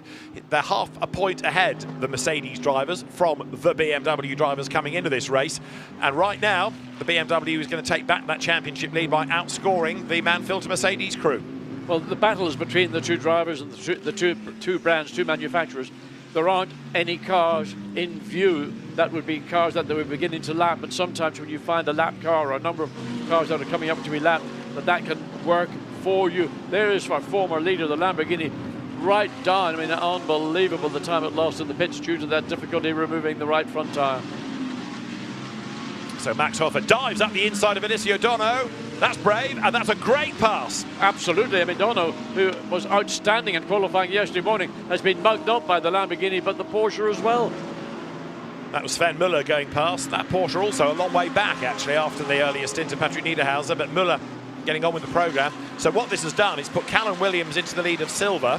Into the lead of gold now is Lorenzo Patrese. So it's a really different order within the classes from what we had in the opening stint. Dan Harper now into the lead of bronze. And also the 71 Ferrari, Tom Fleming, I think, got it up to 5th place. And the car's now running down in 17th. I don't know where or why that lined up top, or 19th position. How the team, the F Corsa Ferrari team, something in the back rear wing of the Aston Martin looks like it's detaching. It's like, am I seeing something? There's something looks weird on the rear wing of the Aston Martin when it comes into view. Try and get a zone in. You'll get the lens. Is that an additional part of the wing, or is that was the rear hood? Yeah. The rear hood has popped off and it's up against the rear wing. Well, I've never seen that before, and that'll definitely take away some of the downforce from the rear wing of the Aston Martin, and just hopefully it doesn't become detached. That's going to end up being a mechanical warning flag. David Pittard is the man in the Aston Martin fighting the car, getting all this air conditioning in, thinking it feels different. And the team will be on the radio saying box, box, box. They'll want that car in before it gets serious. And look at the weight, it just won't handle anymore. Well, the rear wing has been completely masked by the rear tailgate. So the rear screen has popped. David Pittard's doing an amazing job to hang on to any position whatsoever. They've still not got past him. And here comes Luca Engschler, look, who's got past the Audi, or has he? Because they're going to run side by side. Gilles Magnus then on the inside. Sven Muller's in on this battle pack as well. So right now, David Pittard is the cork in the bottle. So you've got Gilles Magnus then just ahead of Max Hofer. This is for 4th in goal. It's about to become 3rd if Pittard pits, but he doesn't. He stays out. I mean, if this wasn't potentially a very serious moment, it's fantastic racing. There's 3-4 cars all fighting for position, all trying to outmaneuver. Now the Lamborghini pulls out. And the screen's gone, I think, hasn't it? Not flown off. So David Pittard has lost that rear bodywork. Now this is how Gilles Magnus saw it all. He hits him, and that's how the rear screen popped out. He just went straight into the back of him. Well, if you own an Aston Martin, you get a rear ender from somebody, you can guarantee it's going to pop the screen, because that was a heavy hit from the rear from the Audi. And I've never actually ever seen that occur with a rear screen on a front engine GT car pop like that. I thought it had gone. Maybe it's not. It might still be draped over. I'll have to have another close look in a moment. A couple of bits of bodywork that supported flying as the quickest part. Now it's lying in the middle of the racetrack as they come through turn 5. Now whether that in itself will demand a full course yellow to remove it, I mean, it's carbon fibre. You don't want... Was that a further nudge in the back of the Astons as it came out of turn 6? Possibly. The screen is still hanging on in there. I thought it had come off. It's not. It's just draped even flatter over the rear wing. So he's lost 1 place to Magnus now. I think that was part of the rear diffuser that we saw popping. Right. If you look at the very lower part of the rear of the Aston, you can see the amount of damage that's been done to the diffuser. Look at that. It's just about hanging on. But there was the jolt, the shock load that went into the car, the back of the car, that caused that rear windscreen to pop. So David Pittard is hanging on in there, but he can't do forever. He's losing place after place, and I think now the team are going to have to say, look, just forget it, come in. So past him now has gone Max Hofer. Past him as well has gone Sven Muller. And David Pittard there is about to be passed by Alessio Dono, who gets up the inside. But David Pittard is coming into the pit lane as Muller hasn't going to get past Hofer. So the Aston is in. I mean, David Pittard almost got compromised on his approach because he had the Ferrari, the 71 Ferrari, all over him. And he almost had no room. The Barwell Motorsport Lamborghini makes a maneuver up the inside, gets the job done. Clean overtake. And then goes immediately into the defensive road, sticks to the right-hand side of the track, up into turn 2. And again, it's like a couple of ferrets in a sack as they squabble over who's going to get into and out of turn 2 ahead of the competition. And that's Sandy Mitchell, who is the leading ferret. And he's got himself up past Sean Hudspeth's Ferrari there as they go up towards turn 6. So British GT champion, Lamborghini factory driver Sandy Mitchell. There's Dan Harper's BMW as well, making good progress in bronze. It was 19th at the start of the lap. It's about to become 18th. There's a Porsche locking up ahead. That was Sven Muller. Dan Harper illustrating why he is a British GT champion as well. Residue of the incident, bit of bodywork we saw coming off the back of the Aston Martin.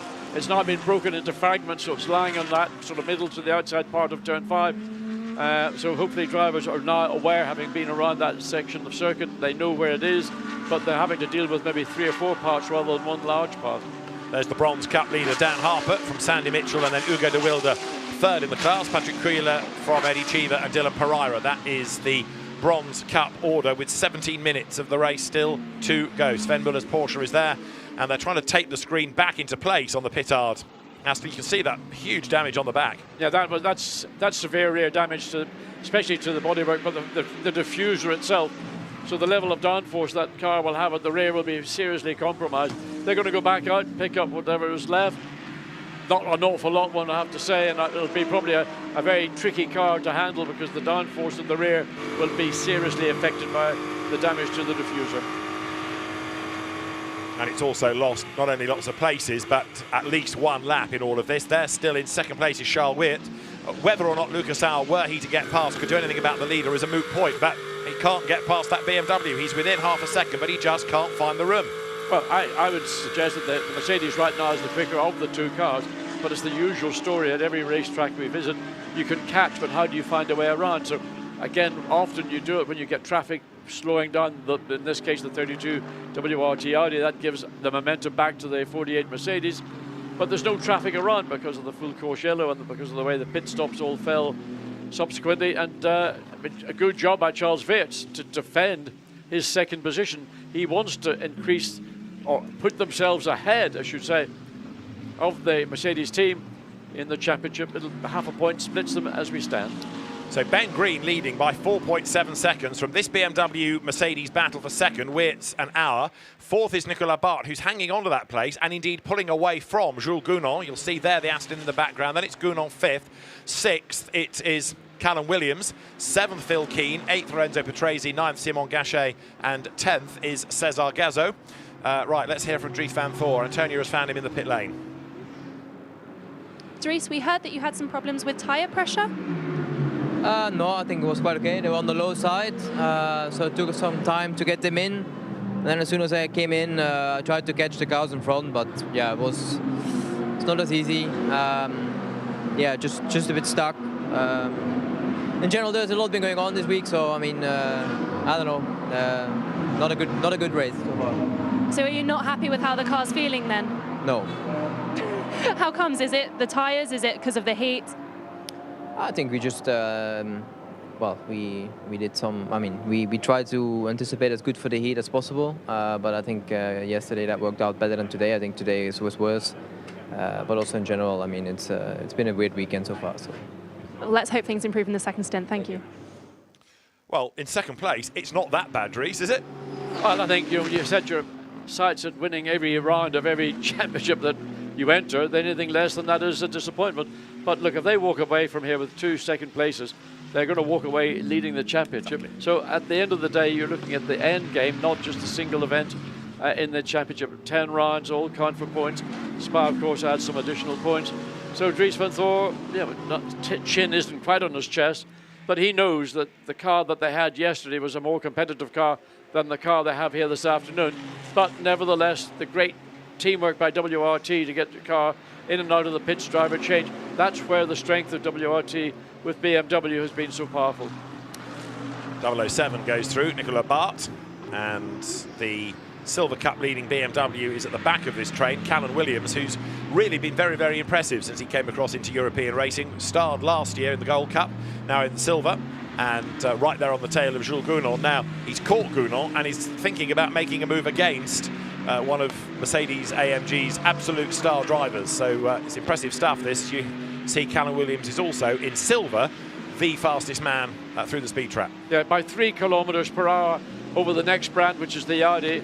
I mean, you don't think 3 kilometers per hour is an awful lot of difference, but it actually makes an enormous difference to these competitors because they're so evenly matched in a straight line performance. Yeah. If you've got that 3 kilometer advantage, that's something you couldn't buy. And Williams all over Gounon then, thinking about where he might be able to make that move down towards the turn 8-9 sequence.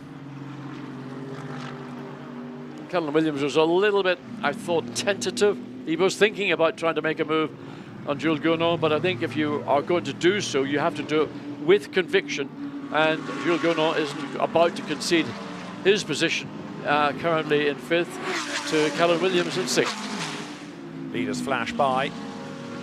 How different a story would this have been were it not for the demise of the fella Audi early on and that slow pit stop for the Engstler Hofer Lamborghini. There in the Gold Cup, you've got Lorenzo Patrese just ahead of Simon Gachet. So this is a class battle with the leaders nose to tail. 2 Audis, if you like, good old faithful Audi R8, but they're still together.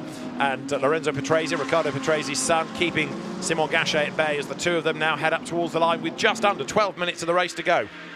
Well, this is a little battle between the 2 Audis, and then you've got the Mad Panda Mercedes following suit. I mean, the Audi is still a great overall race car, and in fact we could have had an Audi victory here this afternoon had it not been for that failure on the 99 attempt to racing car. So don't discount Audi. Garage 59 and the 159, where is that running? Benjamin Goethe in 11th position and about to be challenged. Indeed, he's got Ferrari on one side and Mercedes on the other side, and he's sort of trapped in the middle.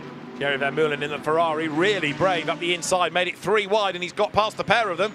So brave stuff from Vermeulen, up from 12th to 10th, and gets the job done. Next target, Phil Keane in 9th place, having a really good run in the Mad Panda Mercedes here. So good job by Benjamin Goethe, but there's the undercut that he's got to deal with. So the Mercedes Gustafsson all over the back of the McLaren. Vermeulen has managed to clear, and he's now going to run down Phil Keane. Phil Keane, who drives everything and anything from vintage to current cars. The Aston has been retired. Yeah, which I think was inevitable. So that's 2 of the 4 come to you. Aston's gone. Whether the team asked race control to have a look at the move from Gilles Magnus, who got into the back, it remains to be seen. That is not the Umbrescu car, that is the Pittard car in the pit lane. The Umbrescu car was in the gravel. And there you've got Dan Harper now in 991. 17th, leading bronze, right on the back of Sven Muller. So BMW factory driver versus Porsche factory driver, and the two of them absolutely tied together. Yeah, Dan Harper did have the fastest race lap for a number of laps. That's now gone to Ben Green in the lead. Ferrari, 1 minute 39.139. That was lap 21. We're now lap 28 and coming up to the conclusion of that lap. So the gap between first and second is just extended with ease for Ben Green. He's now got a 6-second advantage over Charles Weitz in second place, who's got a 0.6 of a second advantage over third place Lucas Auer. So the race with just under 10 minutes to go as the cars turn once more through the Spitzkehre. There is Callan Williams pressing on in pursuit of Jules Gounon, who of course at the start of his stint was all over the back of Nicola Bart looking for a place. Now he's having to defend, and Ben Green here is doing a masterful job up front. He's now 6 seconds clear. In lovely, clean, clear air. No, nothing to worry about. All he has to do is just make sure he's got his rhythm. Don't change any of the things you're doing behind the wheel or on the brakes or on the throttle to attain your rhythm. You're going to extend your advantage over Charles Weitz, 32 WRT BMW going through the Sachs curve. So lap upon lap, the gap between first and second is just going to increase. It is indeed, and we've got 9 minutes to go. The Mad Panda Mercedes, we touched on Phil Keane. That car has had the fastest pit stop of the race, 44.3 seconds. So it's quicker than WRT, quicker than Emil Frey leading the race. That car did a pit stop that was over a full second faster than the WRT number 32 pit stop, which is kind of why 48's back into the mix for a podium place here. But the best stop of all to the Mad Panda team, which is a very good effort. And they're having a very good weekend in general here, so they've got not just performance, but the performance in the pit lane, so matching the two together is going to be a recipe for a great result.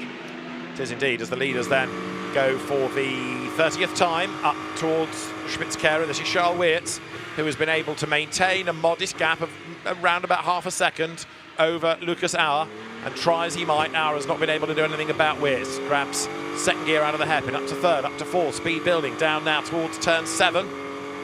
Dive into that right-hander, and then brake and change down. And in fairness, Auer, I think, is realising that this isn't going to happen for him. He's dropped back a little bit on this lap.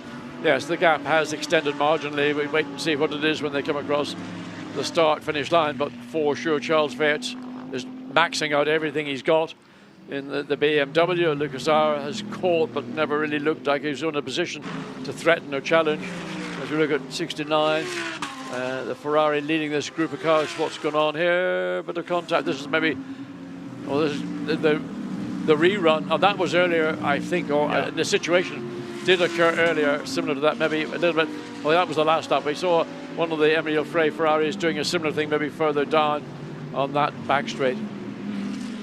So Ben Green's advantage now up front is a huge one of 6 seconds. They're going through is Thierry Vermeulen, who's been hovering around the fringes of the top 10, but has had his off-track moments as well. So right now, Vermeulen coming through the stadium, and he's fallen back in the queue after another off-track excursion. So you've got Phil Keane going through in the Mad Panda Mercedes there in 9th place. Behind him in 10th place, Benjamin Goethe. Now that's a good recovery for number 159 after it was tagged into that spin early on in the hands of Tom Gamble. 11th is Cesar Gazot, and so down to 12th has gone Vermeulen. I think what it illustrates is just actually what a great race car the McLaren is. And you know, at different points we get to see it, then something occurs outside of maybe the team's control, and they're not getting the results on the consistent basis. Already out of track. 5-second penalty for 1-1-1. Simon Gachet. Now that's the car that's second in gold. Simon Gachet. The explanation being offered by Joel Duval, the race director, was that he's overtaken outside of the track, in other words, off the road, in order to get past somebody.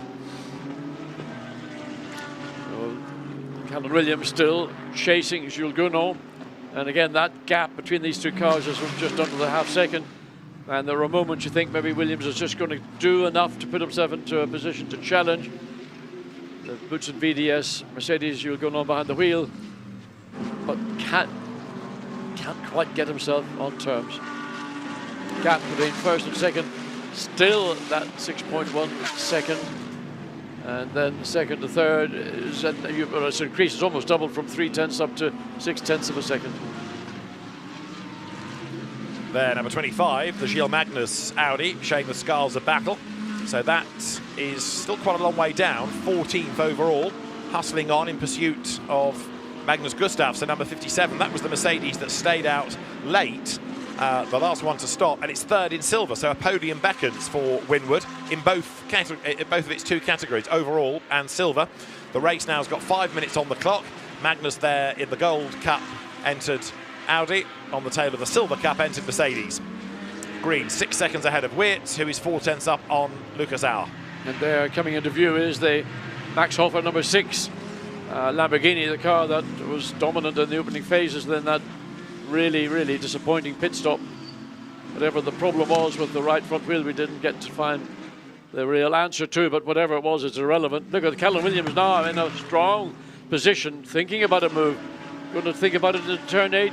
Use the Aston Martin that's coming into play, because that's going to be something that Jules Gounod is going to have to manage, and he'll try and manage it to his advantage and disadvantage Calvin Williams. And Williams likewise is looking to see when the opportunity might arise. Well, we've got just under 4 minutes, or just on 4 minutes of this race remaining, so probably 2 and a bit laps. Callum Williams has been very brave in that silver battle. Now look, he's latched onto the back of Gounon, who in turn is closing again onto the tail of Nicolas Bart. So it's kind of spurring on Jules Gounon even more. And second and third have got themselves nose to tail as well. So as these cars come into the Sud Curve, out of the Sud Curve, there, look, are Wits and Auer. That gap down again. 4/10 it was. It's come down by hundreds rather than anything much more than that. But certainly Lucas Auer is having one last go now with 3 3/4 minutes of the race remaining. But he let the gap extend to just over half a second. Maybe he just wanted to give himself that moment to regroup, focus on it, think about where I've got my strengths, where is the BMW stronger than me. And now he's got this last push just over, or just under 3.5 minutes. So look at the streaks in the screen. Now that's fluid of some description has gotten onto the screen. And the little pock marks, so there's plastic tear-offs on the screen. It's not as if he's been out in the Wild West and there's been peppered by shrapnel. So Wits second, Auer third. Way up the road has gone Ben Green, on target for a maiden win in Fanatec GT, sprint or endurance. And it will be a really good result, not only for him, for Conta Lapalainen, but also for the Emil Frey racing team. That's not had a huge amount of luck over the last couple of seasons within this championship. Just under 3 minutes of the race to go as you ride looking back from Wits BMW at Lucas Auer. Charles Wits stretching that margin a little bit further here.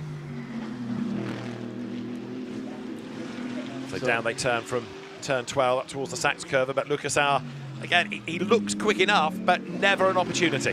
But he seems to be able to use more of the racetrack in his, getting back onto terms with Charles Weerts, and he's going to come across the line, and it's just going to be under or around 2 minutes to go, so they'll get this lap and then one final lap.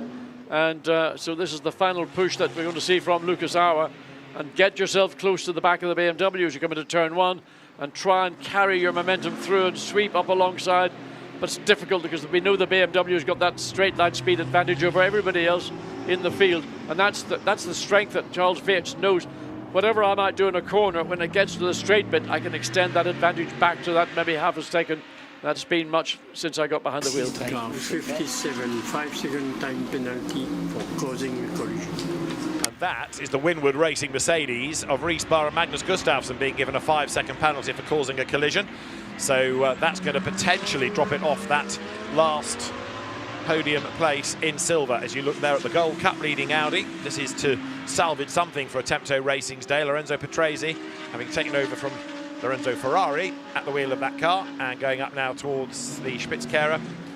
The number 97 Porsche of Dustin Blattner, Dennis Marshall, is also being looked at for an incident with 93, the Jonathan Hui Ferrari, which I think goes back probably to the start of the race. But this race now has just over a minute left on the clock. And as you look at the Gold Cup Audi battle between Patrese and Legeret, they turn their way up towards turn 8, the two Audis. But I think the Attempto car, barring a mistake, has got enough of a gap. Yeah, the two, Simon Gachet directly behind. I can't see him running down that difference. It's a little over a second between the two Audis and Lorenzo Patrese. Really every race we see him, he just gets better and better and better. It's not just about being out and out fast. It's about racecraft and understanding bodywork. And the McLaren dragging the right rear bodywork has been detached. But what Patrese is doing as he's getting more experience, it's showing in his maturity as a race driver, not just a quick driver. Yeah, that flapping bodywork on the Benjamin Goethe McLaren, I suspect a legacy of that incident at the very start. There in silver, you've got the number 10 Mercedes, which is Cesar Gazo. That's second in the class. He's not going to catch Callum Williams, but he's got one more lap to squeeze out of this race. But it is a Ferrari to the fore. Lamborghini qualified on pole position, but Ferrari seemingly is going to lead the field home as 10th Phil Keane dives down towards turn 1 with a huge queue of cars behind him. Yeah, I mean, it's not a nightmare, but I mean, you look, wherever you look, you've got somebody in your mirrors or your TV screen, depending. And likewise, can that be a pass? Can he move up the inside?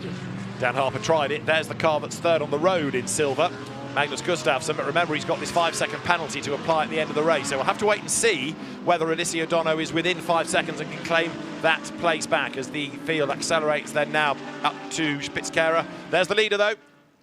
Down towards the stadium comes Ben Green, and this has been a tremendous effort. Yes, excellent team effort by Emil Frey Racing to get that car in and serviced and out. And once Ben Green got behind the wheel, he's never seen anything except just an empty racetrack ahead of him. mean, really excellent drive by Ben. We saw that at Brands Hatch, very impressed. And now coming here and winning the second of the 2 1-hour sprint races at Hockenheim. Checkered flag at the ready. Ben Green is going to be the first British driver to win in Sprint Cup since 2019, and he wins with Konsta Lappalainen, the first Finn to win in Fanatec GT. A delighted Emil Frey Racing team. Second, Charles Weerts and Dries van Thor, and third, Lucas Auer and Mauro Engel. And then for fourth place, a really good drive. Nicolas Bart fends off Jules Gounon, who fends off Callum Williams, who wins silver with Sam de Haan. Seventh place is going to go to the Gold Cup winning Audi of Lorenzo Patrese and Lorenzo Ferrari, that's just coming across the line now. In 8th place behind is Simon Gachet. 9th, Benjamin Goethe in the McLaren after a spin on lap 1 or 2 from Tom Gamble when he was turned around. The bodywork shows the evidence of that, and that's a great recovery for 9th. And 10th is going to be at the very last knockings Thierry Vermeulen, who got ahead of Phil Keane. 12th, Gilles Magnus, and 13th there to win bronze, Dan Harper. Darren Lung started, and there Yves Weerts, Charles' father, and of course one of the cornerstones of WRT, talked to Dries van Thor. And although they're not euphoric, that could have been a whole lot worse. But what an effort from Ben Green and from the Emil Frey Racing team. A good first stint by Konsta Lappalainen should be recognised as well. Yeah, I think that drive by Lappalainen did a great deal to contribute to the success, the victory here this day. But you're just talking about the Weerts, that's a professional team, and that was a professional drive from both the drivers and the pit work by the mechanics that did the turnaround so quickly. So that's what you get when you run at this level. You've got to perform even when you're not leading. You've got to maximise all the opportunities offered to you, and that's what the drivers and the team did. So it is the first win for Ben Green, the first win for Konsta Lappalainen, and it's the first Sprint Cup win for the Ferrari 296 as well. The last Ferrari win was for the 488 back in 2022 at Valencia. So it's the first Sprint Cup win for the 296.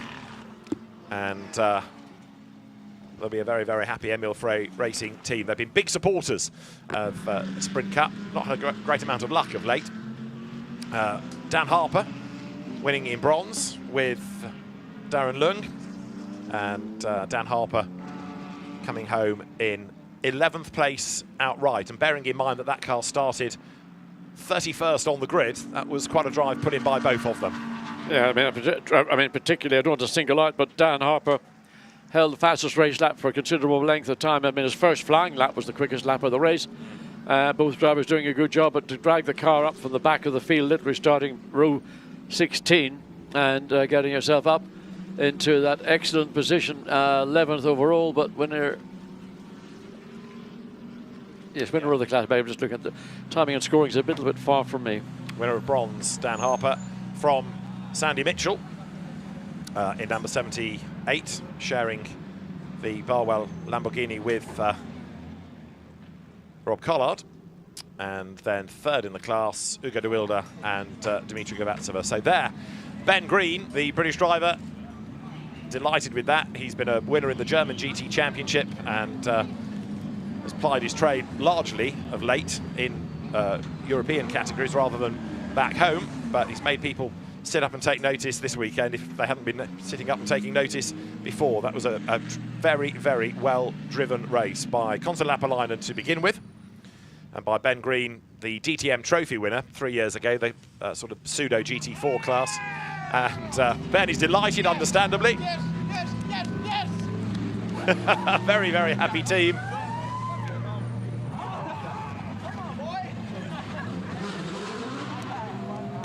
Konsta Lappalainen will be equally pleased, I'm sure, with that. And from Ginetta Junior Racing, like so many of the British GT drivers these days, through British GT into German GT, Ben Green coming out on top. And with Konsta Lappalainen's first stint, their winning margin 6.3 seconds in the end. Oh, that was a sort of pretty frantic race all the way through the field. Lots going on. And again, a new winner, as you pointed out, and just illustrated, the potential of the Ferrari 296. We've seen it really since the car's introduction last year. It's been a really outstanding car, and as experience with both the team, with the product, and the brand itself, getting its head around this highly competitive championship to win in effect as comfortably as they did. It's a bit of a sort of, I think, a message to the rest of the manufacturers here that Ferrari has got a winning car, and they won that race fundamentally very comfortably. Now, not only in silver did the Gustafsson Bar Mercedes get a penalty, but so somewhere along the line as the Fleming and Dono Ferrari. That must be for track limits because it's had 7 track limit warnings. So that car drops way down in silver. But Ben Green and Konsta Lappalainen are our first-time winners in Sprint Cup. Let's hear from them. Ben, Konsta, we can see how much this means to you. Congratulations. Yeah, it's just such a great result for the team. You know, just super proud of them. They're working so hard in the background, and they gave us a fantastic car today. Konsta did a great job in the first stint, so yeah, super result. Yeah, I think it's a long time coming. I think we were close already in Brands Hatch, and Misano was a little bit disappointing. Yesterday also P3 and now the victory, so it's a really good weekend overall. Absolutely, well deserved. Go celebrate, guys. Thank you, thank you. So Konsta Lappalainen, Ben Green taking a first win and making the second stint look pretty easy. Good pit stop helped as well, of course. Yeah, good pit stop made it a lot easier. Make no mistake, the value and the importance of a pit stop to give you the opportunity to leapfrog your competitors. But really the job on the track, Ben Green, for both drivers, Konsta Lappalainen and likewise in his stint, kept that car always up in the front group of cars. Now let's go back to the pit lane. Lorenzo Petresi and Lorenzo Ferrari, winners in gold. Guys, not such a good day for your sister car, but a great day for you. Winners of gold, congratulations. Yeah, it was a super hard race. This weekend we struggled with high temperatures, but today I just have to thank the car, the team first of all for the pit stop. It was amazing, and that's what made us win. And just thank you everybody from Tresor, Attempto, Arkin, Ferdinand and Federico at home. Just everybody who supported the project, and thank you, was great. Yeah, it was a mega race. Mega pit stop from the team. I had a slow puncture, but yeah, we could save it and win the race, so I'm so happy, and I want to say hi to my family. Congratulations, guys. Very, very well done. So, slow puncture in that first stint for Lorenzo Ferrari, but being able to cope with that and come back for a class win, that's a very good effort indeed. For silver, Callum Williams, Sam de Haan victorious there.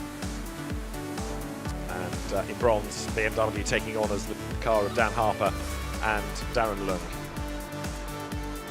Just watching these slow-mo pictures, you know, the cars take a real hammering when they slide over the curb at 16, 17. And then we saw Ricardo Feller at this part of the circuit running wide, and that's where I think the component in the suspension that might have failed, it actually popped as he exited the running, probably out to the very edge of what is considered track limits. The cars coming through the pit lane, if you're thinking, I don't remember them being in that race. They're the GT2 cars that are going to race next here at Hockenheim. And the cars have a 50-minute race, but the podium is going to be will be getting underway shortly for GT3 drivers, and the silver winners, Callum Williams and Sam de Haan, celebrating another victory, 5th overall as well. Let's go back to Antonia. Sam, Callum, you gave us some really, really great racing there. Yeah, it was an awesome race. Sam did really, really well in the first stint, made up heaps of ground. The boys did awesome work in the pit stop, and then just full push for the undercut period. And yeah, we managed to move up a lot further than we thought was possible. Yeah, it clearly worked. I mean, same as what Callan said, I think we picked some people off one by one on the start, waited for our moment, and then we know in the stop we're fast, so we just, you know, the undercut here is super strong for us, so great result. Thanks to the team. Well, now is absolutely your moment. Congratulations. Now, they've been racking up win after win after win this year in the Silver Cup, so well done to the crew of the BMW. Sam de Haan doing that first stint, and Callum Williams bringing it home. And even though it's, in quotes, only a 1 hour sprint, you can, from what they were saying, understand what they're looking at in terms of that undercut on the pit stop. So another good result for the BMW drivers.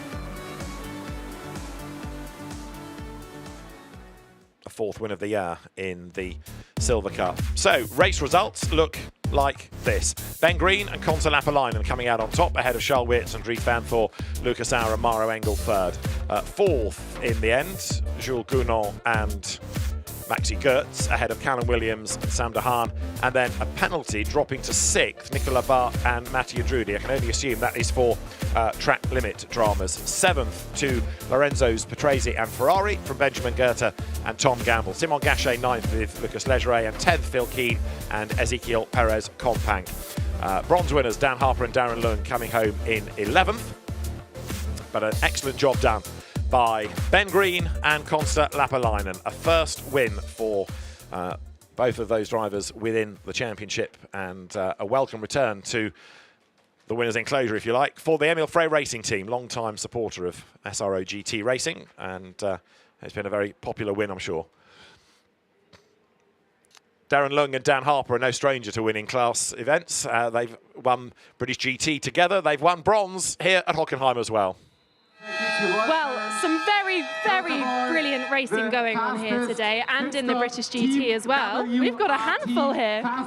Yeah, no, it was, we had a lot of work to do today. Unfortunately, we had a bit of an issue in quali, which meant that we started right at the back, but sometimes the best races you have are the ones where you have to start at the back, so yeah, it was good. Do you feel like so much more proud knowing that you've really had to work for this one? Yeah, of course. I mean, Darren did a brilliant job off the start. I gave him sort of an easy task yesterday to bring it home, and he did the same today for me. So, yeah, great job. It's always great fun driving with Darren and the Century guys. So, yeah, brilliant weekend, 2 wins. Congratulations, guys. Thank you. Darren Lung, Dan Harper taking honours in the Bronze Cup. And 2 class wins for BMW, even if it wasn't an outright win. Century Motorsport, the British team operating that car, not WRT. That's the team that Nathan Freak, former driver himself, runs with his father, and has had lots of success of late in GT racing, as well as in one-make Porsche events as well, at Century Motorsport. So the drivers on the podium, there in the yellow overalls, Maro Engel and Lucas Auer for third within silver.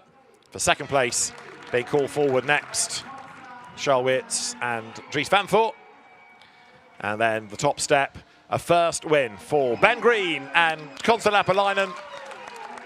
And the Emil Frey Racing Team takes honours here at Hockenheim. A tremendous result after a really impressive drive by both men.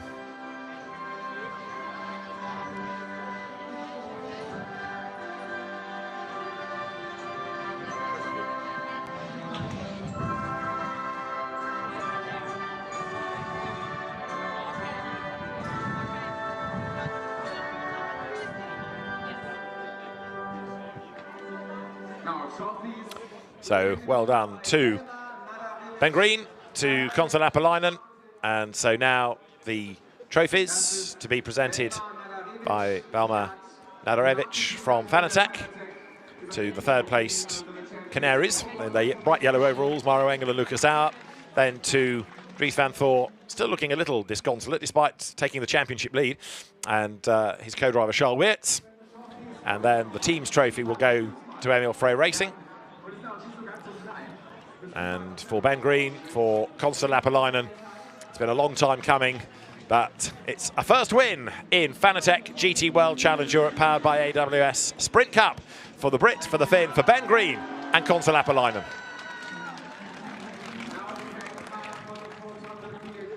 Everybody then, trophies aloft, will huddle together for photographs. And a very happy podium it will be. The champagne is ready. And the way that it's been seesawing between BMW and Mercedes shows it's going to be a really competitive end to the championship year. So let's look at the highlights then of that race. It began with Luca Engschler blasting away from pole position, and down towards turn 1 the Lamborghini was ahead. It was a great first stint by Engschler despite the challenge of Ricardo Feller. We had a big spin for the number 25 Audi, which went around Paul Everard having a spin, but it was all seemingly self-induced. He rejoined a long way back, the car coming home a little bit further down in midfield come the end of the race. Up front it was the Lamborghini that held sway, and further drama as the number 93 Ferrari slithered out wide, possibly with contact from one of the Porsches. Tom Gamble was then given a big whack and turned around, with Ivan Klimenko getting involved with him. And Ricardo Feller had a failure, having bounced wide over the curb coming out of the last corner. Exit 1, potential race winner. Pit stop window open, but it was a slow stop for the leading Lamborghini. A drama around the front right corner cost them well over 20 seconds against the opposition, and it was therefore Ben Green in the lead of the race. As further battles continued, including David Pittard and Gilles Magnus, they were absolutely toe-to-toe, and then nose-to-tail. The damage did to the Aston Martin brought that into the pit stop with the rear screen having popped open. Other battles went on, including Cesar Gazzo trying to get himself up past the Benjamin Goethe McLaren, but Thierry Vermeulen was able to get past both. Up front though, Charles Weir fended off Lucas Auer, and neither could catch this car, the charging Ferrari of Ben Green and Konsta Lappalainen, victorious in race 2 here at Hockenheim after a great weekend of Fanatec GT World Challenge Europe Sprint Cup action.